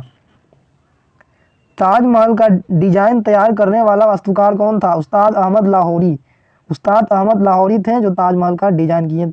मुगल काल के दौरान एक विदेशी यात्री भारत आया था, उसने एक विशेषज्ञ के रूप में तख्ते ताउस यानी मयूर सिंहासन का वर्णन किया था। उनका नाम क्या था आप लोग से पूछ रहा है। तो उनका नाम क्या था आप लोग को बताना है। उनका नाम था आप लोग का ऑप्शन नंबर यानी कि ट्रेनियर उसका नाम था। सुविख्यात कोहिनूर हीरा किस खान से निकला था? तो आप लोग का गोलकुंडा से निकला था। याद करते हुए चलिएगा आप लोग का। निम्नलिखित को मिलान कीजिए और सही कोड का चयन कीजिए। आप लोग से पूछ रहा है, आप लोग को बताना है कि लाल किला दिल्ली वाला शाहजहां ने बनवाया था और लाल किला अकबर वाला कहाँ कौन किसने बनवाया था, ये आप लोग से पूछ रहा है। इसका आप लोग का हो जाएगा राइट आंसर हो जाएगा 168 का right answer option number B हो जाएगा। दारा सिकों ने फारसी भाषा में उपनिषद को किस शीर्षक से अनुवाद किया था? दारा सिकों ने फारसी भाषा में उपनिषद को किस शीर्षक से अनुवाद किया था? इसका राइट आंसर हो जाएगा सिर अकबर, सिर से अकबर। रामायण को फारसी में अनुवाद किसने करवाया था? तो रामायण को फारसी में अनुवाद करवाया था, उनका नाम था आप लोग का बदायूं। जहांगीर का प्रसिद्ध तख्ते ताउस जो कि 1739 में कौन ले गया था? कौन ले गया था आप लोग का? तो British east India company. Jahangir का अर्थ क्या था? तो जहांगीर का जो अर्थ था वो क्या था? विश्व विजेता। जहांगीर का अर्थ था विश्व विजेता। वह प्रसिद्ध जैन विद्वान कौन था जिसका अकबर बहुत सम्मान करता था? कौन था वो जैन विद्वान जिसका अकबर बहुत सम्मान करता था? उसका नाम था आप लोग का हरिविजय सूरी। हरिविजय सूरी नाम था उसका। गीत गोविंद के लेखक कौन है? आप लोग को बताना है। पुस्तक का नाम भी इसमें पूछ लिया जाता है। 174 का हो जाएगा गीत गोविंद का लेखक कौन है? तो हो जाएगा आप लोग का गीत गोविंद के लेखक है जयदेव। आप लोग नाम सुने होंगे, वो है ऑप्शन नंबर ए। ये नहीं है, हम लोग इसको फिर से देख लेते हैं, थोड़ा क्वेश्चन में थोड़ा गड़बड़ है। नहीं क्वेश्चन से गीत गोविंद का लेखक जयदेव सही है। औरंगजेब की मृत्यु कहाँ हो गई थी? तो औरंगजेब की जो आप लोग का मृत्यु वो कहाँ पे हुई थी आप लोग से बताना है। तो उसका अहमदनगर में उसका मृत्यु हो गया था औरंगजेब का। जहांगीर के मकबरों का निर्माण किया गया था। तो जहांगीर के मकबरा का निर्माण कहाँ पे कराया गया था, ये आप लोग से पूछ रहा है। तो जहांगीर का मकबरा का निर्माण आप लोग का लाहौर में कराया गया था।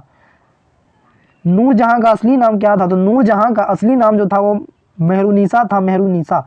याद करते हुए चलिएगा, ये सवाल काफ़ी बार आ चुका है। ये बुक में जितने भी सवाल दिए गए हैं वो सभी इंपॉर्टेंट हैं। आप लोग का जीएस बूस्टर का जो बुक है मैं आप लोगों को पूरा करवाने का। चलिए, मुगल सम्राट औरंगजेब की मृत्यु कब हुई थी? तो मुगल सम्राट औरंगजेब की मृत्यु कब हुई थी आप लोग से पूछ रहा है। तो आप लोग का 1707 ईस्वी में औरंगजेब की मृत्यु हो गई थी।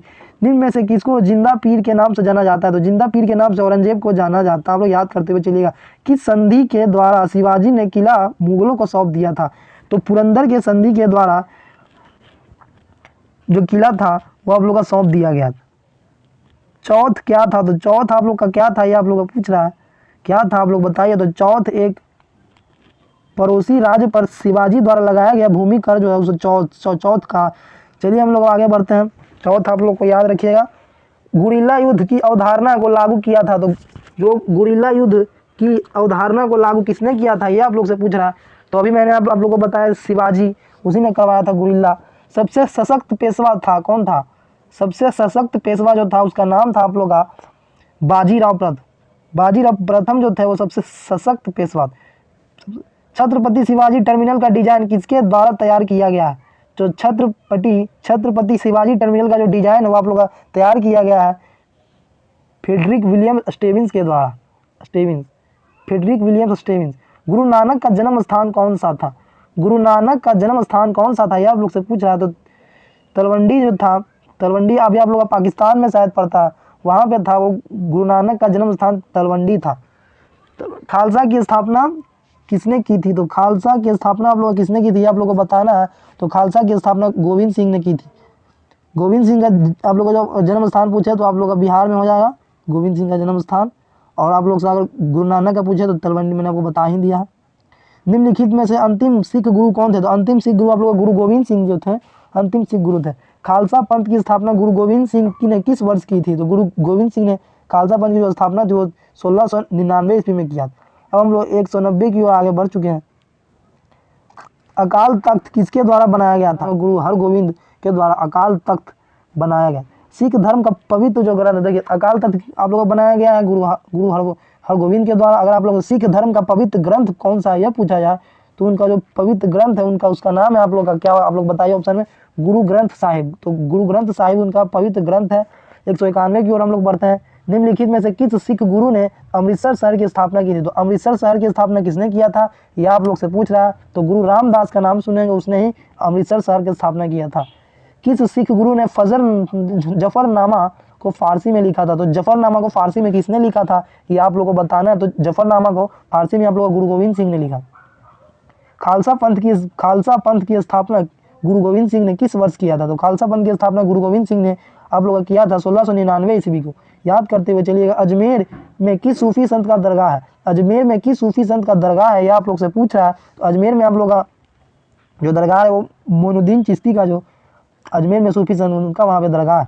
मुगल काल के दौरान देखिए यहाँ पे जितने भी ये सब सूफी संत हैं वो सभी का यहाँ पे दरगाह दिया गया, सब आप लोग याद कर सकते हैं। मुगल काल तो हम लोग मोइनुद्दीन चिश्ती तक हम लोगों ने यहाँ पे देख लिया है। एक सूफी संत का कहाँ पे ये सब है मैंने यहाँ तक पढ़ लिया है। अब मैं आप लोगों को बताता हूँ आगे जितने भी सवाल हैं। ये जो सवाल मैंने आप लोगों को बताया ना, ये अजमेर की किस सूफी संत का जो दरगाह है, ये काफ़ी इंपॉर्टेंट है। ये काफ़ी बार बहुत सारे एग्जाम में पूछा गया है, तो आप लोग याद रखिएगा इसको। मोइनुद्दीन चिश्ती, क्या नाम है उसका? मोइनुद्दीन चिश्ती की दरगाह कहाँ पे? अजमेर। मुगल काल के दौरान एक विदेशी यात्री भारत आया था तथा उसने एक विशेषज्ञ के रूप में तख्ते ताउस मयूर सिंहासन का वर्णन किया था। उसका नाम क्या था, ये आप लोगों को बताना। तो उसका नाम हो जाएगा आप लोग का ट्राइनियर हो जाएगा। जो आया था आप लोग का तख्ते ताउस का नाम बनाया था, उसका नाम है ट्राइनियर। कुव्वत उल इस्लाम मस्जिद किसके द्वारा निर्माण कराया गया था? कुव्वत उल इस्लाम मस्जिद आप लोग का कुतुबुद्दीन ऐबक द्वारा बनाया गया था। 197 नंबर सवाल, गुजरात विजय के यादगार में अकबर ने निम्नलिखित में से किसका निर्माण कराया था? बुलंद दरवाजा का निर्माण कराया गया था। ऑप्शन में आप लोगों को नहीं दिख पा रहा होगा, मैं तो आप लोग थोड़ा कोऑपरेट करिए, मैं आप लोगों को बता दिया हूँ।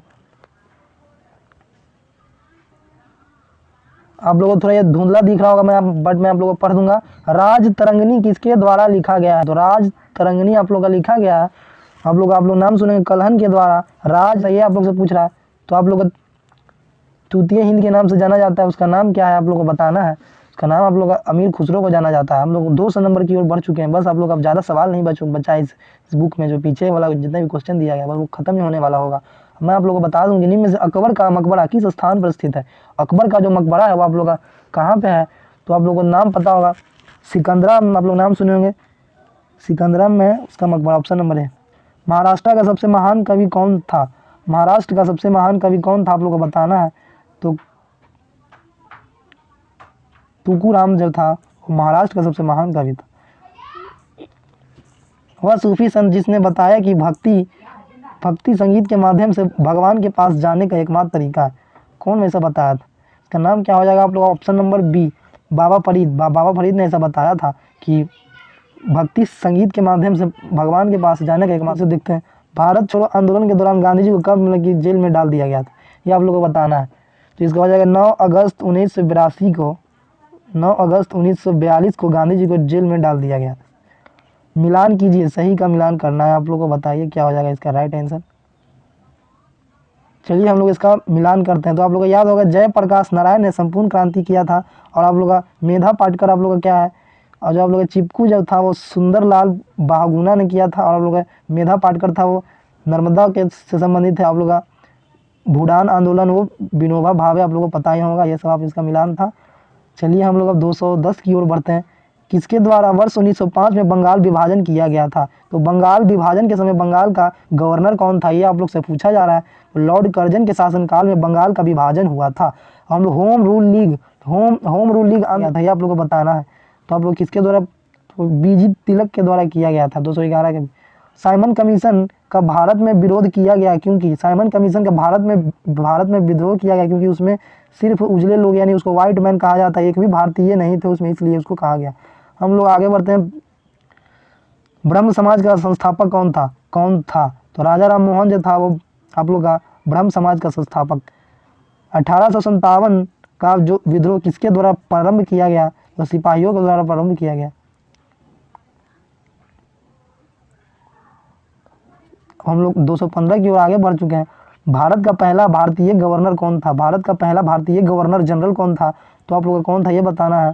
सर सी राजगोपालाचार्य होगा, क्योंकि आज़ाद भारत के पहले आप लोगों का गवर्नर जनरल पूछ रहा होगा, क्योंकि अगर इसमें कोई भी अंग्रेज़ों का नाम नहीं है। किन्हें भारत का वयोवृद्ध कहा जाता है, किन्हें भारत का वयोवृद्ध कहा जाता है, तो दादा भाई नौरोजी को कहा जाता है। चलिए हम लोग आगे बढ़ते हैं। भारतीय राष्ट्रीय कांग्रेस और मुस्लिम लीग 1916 ईस्वी में कहाँ पे एक साथ है, तो आप लोग इसको आंसर बताना है आप लोगों को कि भारतीय राष्ट्रीय कांग्रेस एवं मुस्लिम लोग 1916 में कहाँ पे एक साथ होकर आए थे। तो लखनऊ का अधिवेशन जो था वो 1916 ईस्वी में हुआ था, वहाँ पे वो दोनों आए थे। चलिए हम लोग 218 नंबर सवाल की ओर बढ़ते हैं। निम्नलिखित में से किसके द्वारा बंगाल का अस्थायी मालगुजारी बंदोबस्त शुरू किया गया था। तो मालगुजारी बंदोबस्त किसके द्वारा शुरू किया गया था ये आप लोगों को बताना है। तो कॉर्नवालिस के द्वारा आप लोगों को ये शुरू किया गया था। हम लोग आगे बढ़ते हैं। तो ये आप लोग अच्छी तरीके से आप लोग को याद हो गया होगा कि बंगाल का अस्थायी मालगुजारी बंदोबस्त कब शुरू किया गया था, किसके द्वारा। हम लोग आगे बढ़ते हैं। 19 नंबर सवाल, ब्रिटिश साम्राज्यवाद के दौरान भारत का आर्थिक अपवाह सिद्धांत किसने प्रस्तुत किया था, यह आप लोगों को बताना है। तो ये आप लोग किसने किया था, तो इसका आप लोग दादा भाई नौरोजी ने आर्थिक अपवाह का सिद्धांत प्रस्तुत आप लोगों को किया था। ये लोग याद कर सकते हैं, दादा भाई नौरोजी। दादा भाई नौरोजी। पंजाब में कृषि आंदोलन आयोजित करने के लिए लाला लाजपत राय को किस वर्ष निर्वासित करके मंडले भेजा गया था, ये आप लोगों को बताना है। किस वर्ष भेजा गया था लाला लाजपत राय को, तो इसका आप लोगों का राइट आंसर हो जाएगा 1907 ईस्वी को भेजा गया था। आर्य समाज की स्थापना किसके द्वारा की गई थी, तो आर्य समाज की स्थापना आप लोग स्वामी दयानंद सरस्वती का नाम सुने होंगे। स्वामी दयानंद सरस्वती के द्वारा आर्य समाज की स्थापना किया गया था। अगर आप लोग से ब्रह्म समाज की स्थापना पूछा जाए तो मैंने आप लोगों को बता दिया है कि ब्रह्म समाज की स्थापना भी मैंने आप लोगों को पीछे बताया, आया था वो सवाल। ये दोनों आते हैं परीक्षाओं में। भारतीय राष्ट्रीय कांग्रेस की प्रथम महिला अध्यक्ष कौन थी, तो आप लोग भारतीय राष्ट्रीय कांग्रेस की पहली महिला अध्यक्ष पूछा जा रहा है, तो आप लोग से एनी बेसेंट हो जाएगा। अगर आप लोगों से ये पूछा जाए कि भारतीय राष्ट्रीय कांग्रेस की पहला भारतीय महिला, तो आप लोग का सरोजनी नायडू हो जाएगा। बट यहाँ पे इन्होंने कंफर्म नहीं किया कि भारतीय राष्ट्रीय कांग्रेस की प्रथम महिला पूछा गया, तो ये आप लोग एनी बेसेंट आप लोग इसका मान सकते हैं। हम 223 ईस्वी का हम लोग देखते हैं सवाल। निम्नलिखित में से कौन सा सुधार आंदोलन 19वीं सदी में पहले शुरुआत की गई थी, ये आप लोग को बताना है। हम लोग इसको ऑप्शन देख लेते हैं, क्या है इसका ऑप्शन। तो आप लोग इसका हो जाएगा, आप लोग का राइट आंसर हो जाएगा ब्रह्म समाज। ब्रह्म समाज। जब महात्मा गांधी की हत्या हुई थी तब किसने कहा था कि कोई विश्वास नहीं करेगा कि ऐसे शरीर और आत्मा वाले कोई व्यक्ति कभी इस धरती पर चला था, तो कौन ऐसा बोला था ये आप लोगों को बताना है। तो इसका राइट आंसर आप लोग का हो जाएगा अल्बर्ट आइंस्टीन। अल्बर्ट आइंस्टीन ने कहा था। नमक कानून के उल्लंघन में महात्मा गांधी ने एक आंदोलन शुरू किया था जिसका नाम क्या था, ये आप लोगों को बताना है। क्या उसका नाम था, बताइए आप लोग। तो सविनय अवज्ञा आंदोलन था, इसका नाम था। अब हम लोग 226 के भारतीय राष्ट्रीय कांग्रेस का पहला मुस्लिम अध्यक्ष कौन था, तो भारतीय राष्ट्रीय कांग्रेस का पहला मुस्लिम अध्यक्ष आप लोग का बदरुद्दीन, आप लोग याद कर सकते हैं option number B. Mahatma Gandhi की टिप्पणी ध्वस्त हो रहे हैं बैंक का उत्तर दिनांकित चेक किसके प्रस्तावों के संबंध में, तो क्रिप्स मिशन जब आया था तो उस समय यह था।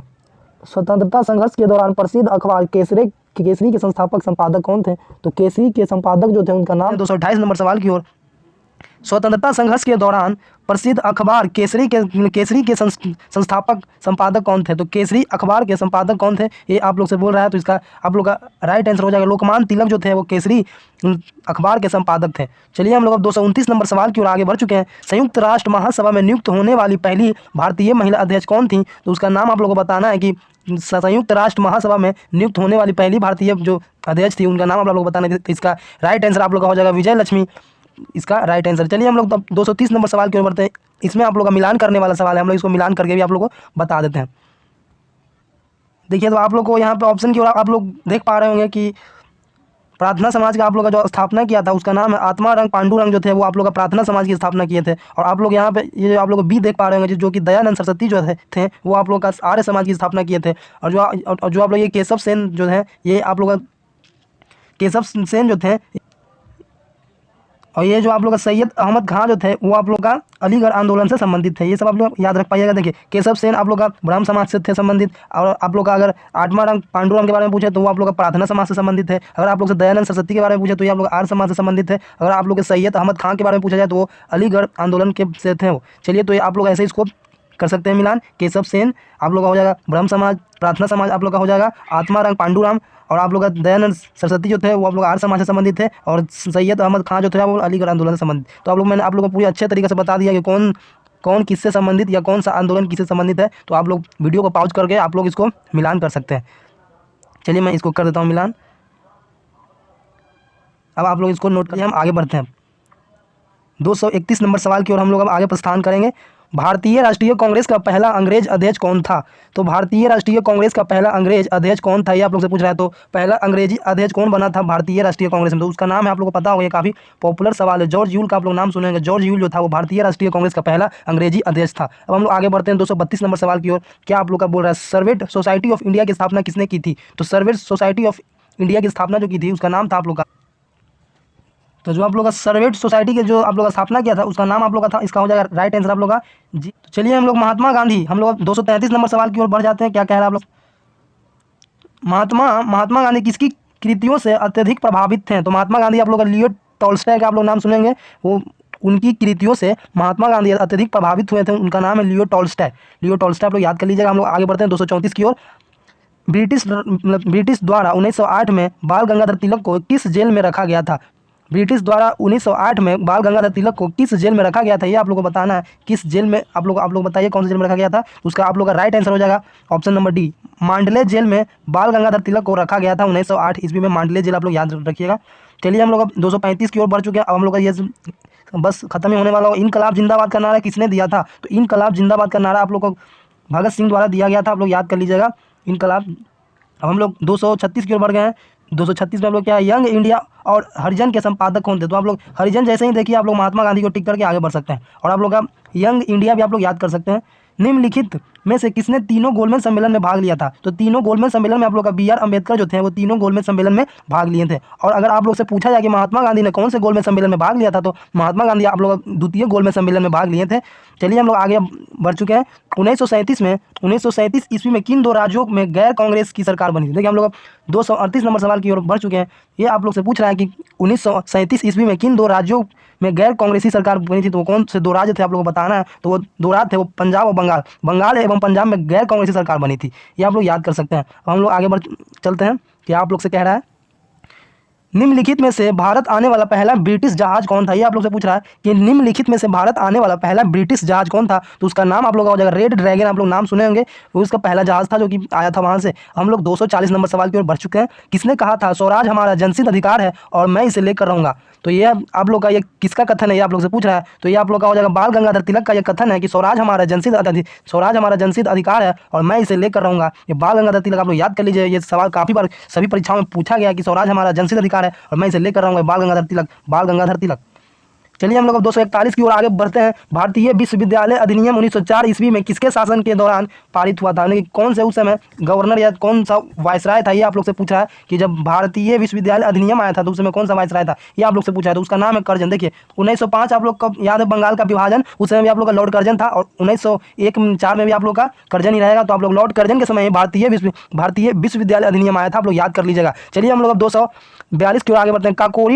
काकोरी डकैती षड्यंत्र का नायक कौन था, ये आप लोग से पूछ रहा है। तो इसका आप लोग का नाम हो जाएगा, वो कौन था आप लोग बताना है। तो राम प्रसाद जो आप लोग का बिस्मिल्ला था वो आप लोग का काकोरी षड्यंत्र का नायक था। अब हम लोग 243 नंबर की ओर बढ़ते हैं। कांग्रेस और मुस्लिम लीग का संयुक्त अधिवेशन 1916 में कहाँ पे हुआ था? तो लखनऊ का अधिवेशन था, जो कि कांग्रेस और आपका मुस्लिम लीग दोनों एक साथ होकर अधिवेशन भाग लिए थे। तो ये आप लोग याद रखिएगा 1916 ईस्वी में लखनऊ में हुआ था। चलिए हम लोग आगे बढ़ते हैं 244 की ओर। निम्न में से किसको सीमांत गांधी के नाम से जाना जाता है? तो सीमांत गांधी के नाम से आप लोग का किसे जाना जाता है? तो खान अबुल गफ्फार खान को आप लोग का सीमांत गांधी के नाम से जाना जाता है, आप लोग याद कर लीजिएगा। हम लोग 245 की ओर आगे बढ़ चुके हैं। महात्मा गांधी इरविन समझौता कब हुआ था? तो आप लोग गांधी इरविन समझौता आप लोग 1931 में आप लोग याद कर लीजिए। ये सवाल आप लोग 66वीं बीपीएससी में और 67वीं में भी आ चुका है, आप लोग याद करते हुए चलिएगा। नील की खेती करने वालों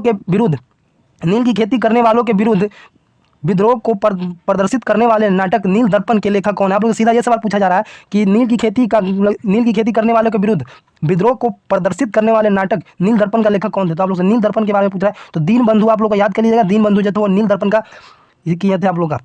हम लोग पहला अखबार जो भारत में प्रकाशित हुआ था उसका नाम क्या है? तो द बंगाल गजट जो था आप लोग का, द बंगाल गजट वो पहला अखबार था जो भारत में प्रकाशित हुआ था। ये सवाल काफ़ी नामी है और काफ़ी पॉपुलर भी है और बहुत से परीक्षाओं में पूछा जाता है। चलिए हम लोग 200 248 की ओर आगे बढ़ते हैं। क्या आप लोग का कह रहा है? चलिए हम लोग देखते हैं 248 नंबर। आप लोगों को थोड़ा देखने में परेशानी हो रही है, बट मैं आप लोगों को ये पढ़ के बता दे रहा हूँ। 1930 में चटगांव के सरकारी शस्त्रागार पर हुई सशस्त्र आक्रमण का नेता कौन था? ये आप लोगों को बताना। तो सूर्यसेन जो थे वो सरकारी शस्त्रागार पर हुए सशस्त्र आक्रमण का नेता जो थे वो सूर्यसेन, आप लोग याद कर लीजिएगा। चलिए हम लोग 249 में 2001 किए थे ये। चलिए हम लोग पढ़ते हैं भारतीय तिरंगे का पहली बार जवाहरलाल नेहरू ने कहाँ पे फहराया था? ये आप लोग से पूछ रहा है, तो वो कहाँ पे आप लोग का फहराया था आप लोग बता सकते हैं उसका? तो इसका राइट आंसर आप लोग का क्या हो जाएगा? ऑप्शन नंबर बी हो जाएगा। 1929 में आप लोग का रावी नदी के तट पर जवाहरलाल नेहरू ने पहली बार आप लोग का जो हम लोग का तिरंगा है उसको फहराया था। चलिए हम लोग 250 की ओर बढ़ चुके हैं। बस अब आप लोग का 30 सवाल ही अब आप लोग का बचा हुआ है। फिर उसके बाद आप लोग का जो इतिहास का जो आप लोग का सेक्शन है यानी जो पोर्शन है वो आप लोग का समाप्त हो जाएगा जीएस बूस्टर की ओर बुक से। फिर हम लोग आगे जो भी चैप्टर बचे होंगे मैं उसको भी पढ़ूंगा आप लोग को। चलिए अब क्या है आप लोग का निम्नलिखित में से 250 में निम्नलिखित में से किस अधिनियम के तहत ब्रिटिश सरकार को बिना किसी जांच और परीक्षण के संदेह के आधार पर भारतीयों को जेल में डाल देने का प्रावधान था? तो आप लोगों को काफ़ी अच्छा से पता होगा रॉलेट एक्ट। रॉलेट एक्ट को काला कानून भी कहा जाता था, जो कि 1919 में हुआ था रॉलेट एक्ट। चलिए हम लोग अब आगे बढ़ते हैं। और रॉलेट एक्ट को बिना वकील और बिना दलील के भी जो कहा जाता था, ये भी सब आप लोग याद कर लीजिएगा। हम लोग 251 की ओर बढ़ते हैं। किसने कहा था? कौन कहा था कि तुम मुझे खून दो मैं तुम्हें आज़ादी दूंगा? ये किसने कहा था? तो ये कौन कहा था? तो सुभाष चंद्र बोस ने जो बोला था कि तुम मुझे खून दो मैं तुम्हें आज़ादी दूँ। ये सब आप लोग कथन बहुत पूछा जाता है एग्जामों में, तो आप लोग याद करके चलिएगा। स्वतंत्र भारत का पहला गवर्नर जनरल कौन था? तो स्वतंत्र भारत का पहला जो गवर्नर जनरल था वो आप लोग का लॉर्ड माउंटबेटन था। अगर आप लोग से ये पूछा जाए कि स्वतंत्र भारत का पहला भारतीय गवर्नर जनरल कौन था, तो सी राजगोपालाचारी हो जाएंगे।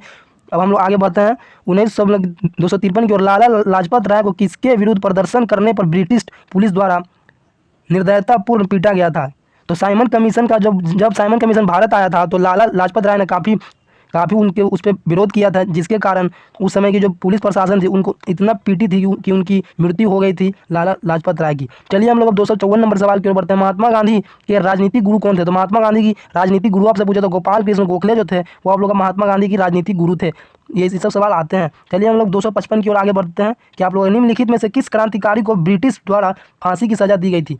तो किस क्रांतिकारी को ब्रिटिश द्वारा फांसी की सजा दी गई थी? तो आप लोग का कौन था आप लोग बताइए। तो राजगुरु को दिया गया था। आप लोग याद करते हुए चलिएगा, या चंद्रशेखर आज़ाद को भी आप लोग कह सकते हैं। इसमें आप लोग का भगत सिंह होना चाहिए, बट इसमें दिया हुआ नहीं है, तो आप लोग चंद्रशेखर आज़ाद ही मान सकते हैं। चंद्रशेखर आज़ाद इसका राइट आंसर इस बुक में है, तो आप लोग उसको ही सही मानिए। बाल गंगाधर तिलक अपना राजनीतिक गुरु किसे मानते हैं? तो बाल गंगाधर तिलक अपना राजनीतिक गुरु जो गुरु हैं वो मानते हैं आप लोग किसे, ये आप लोगों को बताना है। तो ये मानते हैं स्वामी विवेकानंद का। आप लोगों ने नाम सुने होंगे स्वामी विवेकानंद को ये भी आप लोग याद रखिएगा। भारतीय बिस्मार्क के नाम से किसे जाना जाता है? तो भारतीय बिस्मार्क के नाम से किसे जाना जाता है ये आप लोग से पूछ रहा है। तो इसका राइट आंसर हो जाएगा आप लोग का क्या हो जाएगा आप लोग बताइए। तो इसका वल्लभ भाई पटेल को भारतीय बिस्मार्क भी कहा जाता है। हम लोग आगे बढ़ते हैं। सुभाष चंद्र बोस ने भारतीय राष्ट्रीय कांग्रेस से निकलने के बाद किस पार्टी की स्थापना की थी? तो आप लोग का फॉरवर्ड ब्लॉक की स्थापना किया था सुभाष चंद्र बोस ने। कब किया था? तो 1938 में। आप लोग याद रखिएगा, ये भी पूछा जाता है कि किस वर्ष में फॉरवर्ड ब्लॉक की स्थापना किया था सुभाष चंद्र बोस ने। सभी सवाल आप लोग के लिए बहुत जरूरी है। हम लोग अब हम भारत की स्वतंत्रता के दौरान ब्रिटिश प्रधानमंत्री कौन था? तो कौन था ये आप लोग से पूछ रहा है। तो इसका राइट आंसर आप लोग का हो जाएगा क्या हो जाएगा आप लोग बताइए कमेंट करके। तो मतलब ये इसका ऑप्शन नंबर है, आप लोग याद रखिए, क्लीमेंट था वहाँ का प्रधानमंत्री। खिलाफत आंदोलन किसको अपमानित करने के खिलाफ प्रारंभ किया गया था? किसको अपमानित करने के लिए शुरू किया गया था खिलाफत आंदोलन, ये आप लोग से पूछ रहा है। तो इसका राइट आंसर आप लोग का अगर तर्किस खलीफा को अपमानित करने के लिए ये शुरू किया गया था, तर्किस खलीफा, आप लोग याद रखिएगा, तर्किस खलीफा। गांधी जी का पहला सत्याग्रह नील की खेती के विरुद्ध में किसानों के लिए कहाँ हुआ था? तो चंपारण, आप लोग नाम सुनेंगे, बिहार में एक जगह है चंपारण में शुरू हुआ था गांधी जी का पहला सत्याग्रह, जो कि किसानों के विरुद्ध में। लोग याद रख सकते हैं चंपारण में कब हुआ था। तो 1917। आप लोगों को ये सब सवाल काफ़ी ईजी, आप लोगों को पता ही होगा कि चंपारण सत्याग्रह कौन था। हम लोग आगे बढ़ते हैं। किसने क्रिप्स मिशन के बारे में ध्वस्त हो रहे बैंकों का उत्तर दिनांकित चेक की टिप्पणी की थी? तो ये आप लोगों पर ये सवाल पहले आ चुका है, तो आप लोगों को पता होगा। मैं ये सवाल आप लोग बताइएगा क्या इसका राइट आंसर है। चलिए हम लोग आगे बढ़ चुके हैं। महात्मा गांधी को किसने अर्धनग्न फकीर कहा था? तो विंस्टन चर्चिल जो थे वो कहे थे महात्मा गांधी को अर्धनग्न फकीर। हम लोग बहुत जल्दी, अब ये हम लोग खत्म होने वाला है, हम लोग 264 की ओर आगे बढ़ चुके हैं। निम्नलिखित में कौन उदारवादी नहीं है? निम्नलिखित में से कौन उदारवादी नहीं है, ये आप लोग से पूछा जा रहा है। बताइए कौन उदारवादी नहीं है। आप लोग क्या होगा ऑप्शन? देखिए ये जो आप लोग का लिखा गया है ना, उदारवादी का मतलब होता है नरम दल के नेता, इसमें से कौन नहीं है ये आप लोग का पूछा जा रहा है। तो आप लोग को पता है कि लाल बाल पाल से आप लोग याद कर चुके हैं कि वो गरम दल के नेता है। तो उसमें से आप लोग का बाल गंगाधर तिलक आप लोग देख पा रहे होंगे कि बाल गंगाधर तिलक आप लोग का नरम दल के नेता नहीं है, तो इसका आंसर भी वही होगा। तो आप लोग ऑप्शन नंबर डी आप ये सब याद करिए कि गरम दल के नेता कौन है और आप लोग का नरम दल के नेता कौन है। तो ये जो आप लोग का तीनों ऑप्शन आप लोग देख पा रहे होंगे, ये आप लोग का नरम दल के नेता है। तो आप लोग इसको भी याद कर लीजिए कि फिरोज शाह मेहता, उमेश चंद्र बनर्जी, सुरेंद्र नाथ बनर्जी, ये सभी जो आप लोग का है इस आप लोग का नरम दल के नेता। तो सभी याद करते हुए चलिए। और आप लोग अगर उग्रवादी पूछा जाए तो सब आप लोग को याद कर लीजिए, लाल बाल पाल से आप लोग का याद रहेगा। चलिए हम लोग 265 की ओर बढ़ चुके हैं। इसमें आप लोग का मिलान करने के बारे में दिया गया है कि यहाँ पे सभी का उपनाम दिया गया है और यहाँ पे उनका नाम दिया गया है। तो उपनाम से कौन सा नाम संबंधित है ये आप लोग का पूछा जा रहा है। तो मैंने ये सभी आप लोग को बता चुका हूँ और ये सभी सवाल आप लोग का पीछे आ भी चुका है, तो आप लोग को आता होगा। तो आप लोग पहले बताइए कि आप लोग भारत का बिस्मार्क किसे कहा जाता है। तो भारत का अगर आप लोग से बिस्मार्क पूछा जाए तो बाल गंगाधर तिलक। अगर आप लोग से ये पूछा जाए कि सीमांत गांधी के नाम से किसे जाना जाता है तो अबुल गफार खान को, आप लोग खान अबुल गफार खान को सीमांत गांधी के नाम से जाना जाता है। अगर आप लोग से पूछा जाए कि grand old man of India सम्मान के नाम से किसे जाना जाता है तो आप लोग वल्लभ भाई पटेल को जाना जाता है। अगर आप लोग से पूछे कि महामना के नाम से किसे जाना जाता है तो आप लोग का हो जाएगा मदन मोहन मालवीय। आप लोग ऐसे याद कर सकते हैं। क्वेश्चन में एक गलती क्या है कि यहाँ पे दादा भाई नौरोजी के बारे में कुछ नहीं दिया गया है। चलिए हम लोग आगे बढ़ते हैं कि आप लोग से कहता है आगे 266 में 266 में हम लोग आए हैं। भारत छोड़ो आंदोलन के दौरान समांतर सरकार का गठन कहाँ किया गया था। तो ये आप लोगों को बताना है कि भारत छोड़ो आंदोलन के दौरान समांतर सरकार का शुरू कहाँ पे किया गया। तो ये तो आप लोग बताइए, इसका राइट आंसर बलिया में हुआ था समांतर सरकार। चलिए हम लोग 267 नंबर सवाल, पूना समझौता जो हुआ था 1931 में हुआ था, किनके बीच हुआ था। तो गांधी जी और बी आर अम्बेडकर के बीच हुआ था पूना समझौता। 268 नंबर, मदन मोहन मालवीय को महामना की उपाधि किसने दी थी, ये आप लोग से पूछा जा रहा है। तो रविंद्रनाथ टैगोर ने दिया था महामना की उपाधि मदन मोहन मालवीय को। हम लोग आगे जाते, लौह पुरुष के नाम से किसे जाना जाता है। तो लौह पुरुष के नाम से सरदार वल्लभ भाई पटेल को हम लोग जानते हैं। हम लोग आगे बढ़ चुके हैं कि कौन सा कमीशन कब हुआ था, ये सब आप लोगों को पता है। तो मैंने अभी आप लोगों को बताया कि विश्वविद्यालय अधिनियम आप लोग का 1904 में आया है। और आप लोग से अगर हंटर कमीशन के बारे में पूछा कि वो कब आया है, देखिए तो अगर आप लोग से पूछा जाए कि हंटर कमीशन कब आया है, अगर आप लोग से पूछा जाए कि वर्धा योजना कब आया तो 1937 में, और हंटर कमीशन आप लोग का हो जाएगा 1882 में। और आप लोग से अगर विश्वविद्यालय अधिनियम पूछा जाए तो मैंने आप लोग को बता ही दिया। और अगर आप लोग से राधा कृष्ण आयोग के बारे में पूछा जाए तो 1948। सभी आप लोग को मैंने आप लोग को मिलान कर दिया। आप लोग इसको पाउच करके आप लोग शुरू से देख लीजिएगा। चलिए हम लोग आगे बढ़ते हैं कि आप लोग कब बोल रहा है 271, निम्नलिखित में से कौन सा आयोजन लॉर्ड कर्जन के कार्यकाल में नहीं हुआ है। तो कौन सा आयोजन जो था वो लॉर्ड कर्जन के समय नहीं हुआ था, ये आप लोग से पूछा जा रहा है। तो देखिए आप लोगों को पता है कि बंगाल विभाजन आप लोग का लॉर्ड कर्जन के समय हुआ है। और आप लोग को ये भी पता है कि आप लोग का दिल्ली सरकार का भी जो हुआ था वो भी आप लोग का लॉर्ड कर्जन के समय में हुआ है। और आप लोग को ये भी पता है कि ये जो इसका जो हुआ था स्थापना, ये भी आप लोग का लॉर्ड कर्जन के समय में हुआ है। बट आप लोग का भारतीय राष्ट्रीय कांग्रेस का जो स्थापना हुआ था वो आप लोग का 1885 में हुआ था। और उस समय आप लोग का लॉर्ड कर्जन नहीं था। अगर आप लोग से उस समय के बारे में कौन सा, तो आप लोग को याद कर लीजिए कि 1885 के समय लॉर्ड डफरिन जो था वो वाइसराय था। चलिए हम आगे बढ़ते हैं। कौन आप लोग को बताना है, क्रिप्स मिशन के बारे में आप लोग से पूछ रहा है कि वो कब आया था। तो आप लोग से ये आप लोग को पता होगा कि क्रिप्स मिशन भारत कब आया था। तो कब आया था भारत आप लोग को बताना है। तो इसका ऑप्शन नंबर सी इसका राइट आंसर हो जाएगा। ये तो मैंने आप लोग को बता दिया हूँ लॉर्ड कर्जन के बारे में। और ये इसका हो जाएगा 1942 में आया था क्रिप्स मिशन। और आप लोग यहाँ पे आप लोग को व्यवस्थित करना है कि पहले सब मतलब कि पहले कौन आया था, क्या आया, ये सब बताना है। सबसे पहले आप लोग का आया था मॉर्ले मिंटो सुधार, फिर आप लोग का आया था चेम्सफोर्ड, फिर आप लोग का आया था क्रिप्स मिशन, फिर आप लोग आया था कैबिनेट मिशन। ये सब आप लोग क्रम वाइज आप लोग याद कर लीजिए। 4 3 2 1 कहीं पे है, 4 3 2 1 नंबर सी। ये सब आप लोग का मुंह पे होना चाहिए, तब आप लोग का बहुत तेज हो जाएगा आप लोग। निम्नलिखित में से ऐतिहासिक घटनाओं का घटनाक्रम के अनुसार क्रमबद्ध कीजिए कि कौन सा घटना पहले हुआ था। तो आप लोग का याद होगा कि आप लोग का जो बंगाल का जो विभाजन हुआ था वो 1905 ईस्वी में हुआ था। और आप लोग का चंपारण सत्याग्रह था वो आप लोग का 1917 में हुआ था। और आप लोग को ये भी पता है कि जलियांवाला बाग जो हुआ था वो आप लोग 1919 में हुआ था। तो इस आप लोग इसको क्रम वाइज सजा सकते हैं, पहले बंगाल विभाजन, फिर आप लोग का चंपारण सत्याग्रह, फिर आप लोग का जलियांवाला। तो आप लोग इसे याद कर लीजिए, इसका क्या हो जाएगा। तो 2 1 3 2 1 3 कहीं पे है, आप लोग उसको देख लीजिएगा। 2 1 3 हो जाएगा आप लोग का यहाँ ऑप्शन नंबर में। किनके द्वारा सत्यशोधक समाज की स्थापना की गई थी। तो सत्यशोधक समाज की स्थापना किसके द्वारा की गई थी, ये आप लोग से पूछा जा रहा है। तो सत्यशोधक समाज की स्थापना हम लोग सबको ये सवाल काफ़ी इंपॉर्टेंट है, इसका बी हो जाएगा राइट आंसर। बांग्लादेश का राष्ट्रीय गान अमार सोनार बांग्ला की रचना किसके द्वारा की गई थी। तो हम लोग का जो जन गण मन जो लिखा गया वो हम लोग रविंद्रनाथ टैगोर के द्वारा लिखा गया है। और वो जो हम लोग बांग्लादेश का जो राष्ट्रीय जो गान है वो भी आप लोग का रविंद्रनाथ टैगोर के द्वारा ही लिखा गया है। तो टाइगर ऑफ मैसूर के नाम से कौन जाना जाता है। तो टाइगर ऑफ मैसूर के नाम से आप लोग का टीपू सुल्तान को जाना जाता है। टाइगर ऑफ, क्योंकि वो मैसूर के शासक हैं तो इसीलिए टीपू सुल्तान को टाइगर ऑफ मैसूर के नाम से कहा जाता है। तो आप लोग इसे याद रखें कि टाइगर ऑफ मैसूर के नाम से किसे जाना जाता है। चलिए हम लोग अब 3 से 4 सवाल ही बचा हुआ होगा। तब आप लोग बताइए सेकेंड गोलमेज सम्मेलन में महात्मा गांधी ने के साथ कौन हिस्सा लिया था, ये आप लोग को बताना। कौन था जो महात्मा गांधी के साथ हिस्सा लिए थे सेकेंड गोलमेज सम्मेलन में? तो उनका नाम आप लोग का हो जाएगा सरोजनी नायडू जो थे वो महात्मा गांधी के साथ गए थे। तो इसका आप लोग राइट आंसर आप लोग बता सकते हैं। हम लोग आगे बढ़ते हैं अब 279 की ओर। निम्नलिखित में से कौन 1928 ईस्वी में स्थापित हिंदुस्तान सोशलिस्ट रिपब्लिकन एसोसिएशन का सदस्य था? तो हिंदुस्तान सोशलिस्ट रिपब्लिकन एसोसिएशन का सदस्य कौन था जो कि उसका स्थापना 1928 में हुआ था? बताइए उसका क्या हो जाएगा राइट आंसर। तो चंद्रशेखर आज़ाद जो थे वो आप लोग हिंदुस्तान सोशलिस्ट रिपब्लिकन एसोसिएशन के सदस्य जो। चलिए हम लोग आगे बढ़ते हैं। गदर पार्टी के संस्थापक कौन थे? तो आप लोगों को बताना है कि गदर पार्टी के संस्थापक कौन थे। तो इसका नाम हो जाएगा आप लोग, ऐसा सवाल काफ़ी नामी है। तो सोहन सिंह भकना आप लोगों को पता होगा। सोहन सिंह भकना जो थे वो गदर पार्टी के संस्थापक थे। हम लोग को अब 281 नंबर की ओर बढ़ना है, हम लोग को बताना है। ये हम लोग का सेकंड लास्ट क्वेश्चन है। कौन सा घटना क्रम अनुसार सही है? कौन सा घटना पहले हुआ था ये आप लोग को बताना है। इसका क्या हो जाएगा आप लोग का राइट आंसर आप लोग बताइए। इसका राइट आंसर आप लोग ऑप्शन नंबर सी हो जाएगा। हम लोग पहले इसको सजा लेते हैं। पहले आप लोग का हुआ था पूना समझौता जो कि 1931 में हुआ था पूना समझौता। अगर आप लोग से फिर उसके बाद आप लोग का भारत छोड़ो आंदोलन हुआ था 1982 में, मतलब 1942 में हुआ था भारत छोड़ो आंदोलन। और फिर आप लोग का हुआ था शिमला समझौता। फिर आप लोग का हुआ था कैबिनेट मिशन। कैबिनेट मिशन भी सबको याद होगा। हम लोग आखिरी सवाल की ओर बढ़ चुके हैं। निम्नलिखित में से उसका हम लोग का इसका मिलान करना है। तो अब बताइए क्या होगा इसका राइट आंसर। चलिए हम लोग इसको देखते हैं कि कौन पहले क्या चीज़ का स्थापना किसने किया था। तो आप लोगों को पता होगा कि ब्रह्म समाज की स्थापना राजा राम मोहन रॉय ने किया था और दयानंद सरस्वती आप लोग आर्य समाज की स्थापना किया था। आप लोग को ये भी पता होगा कि प्रार्थना समाज की स्थापना मैंने आपको बता चुका हूँ, ये हो जाएगा। और वेद समाज के बारे में पूछा जाए तो ग्रे श्री दालू नायडू ने किया था। सब सवाल आप लोग याद कर लीजिए और ये सवाल आप लोग का खत्म हो जाता है। पूरा हिस्ट्री पोर्शन आप लोग का मैंने इस बुक से समाप्त कर दिया है। बस आप लोग को इस वीडियो को बहुत लोगों तक शेयर करना है। प्लीज़ हमारे चैनल को सब्सक्राइब कर लीजिए ऐसे ही नई से नई वीडियो पाने के लिए। अगर आपको इस बुक का अगर आप लोग को PDF चाहिए इस क्वेश्चन का तो मैंने अपने टेलीग्राम पे इसको अपलोड कर दूँगा।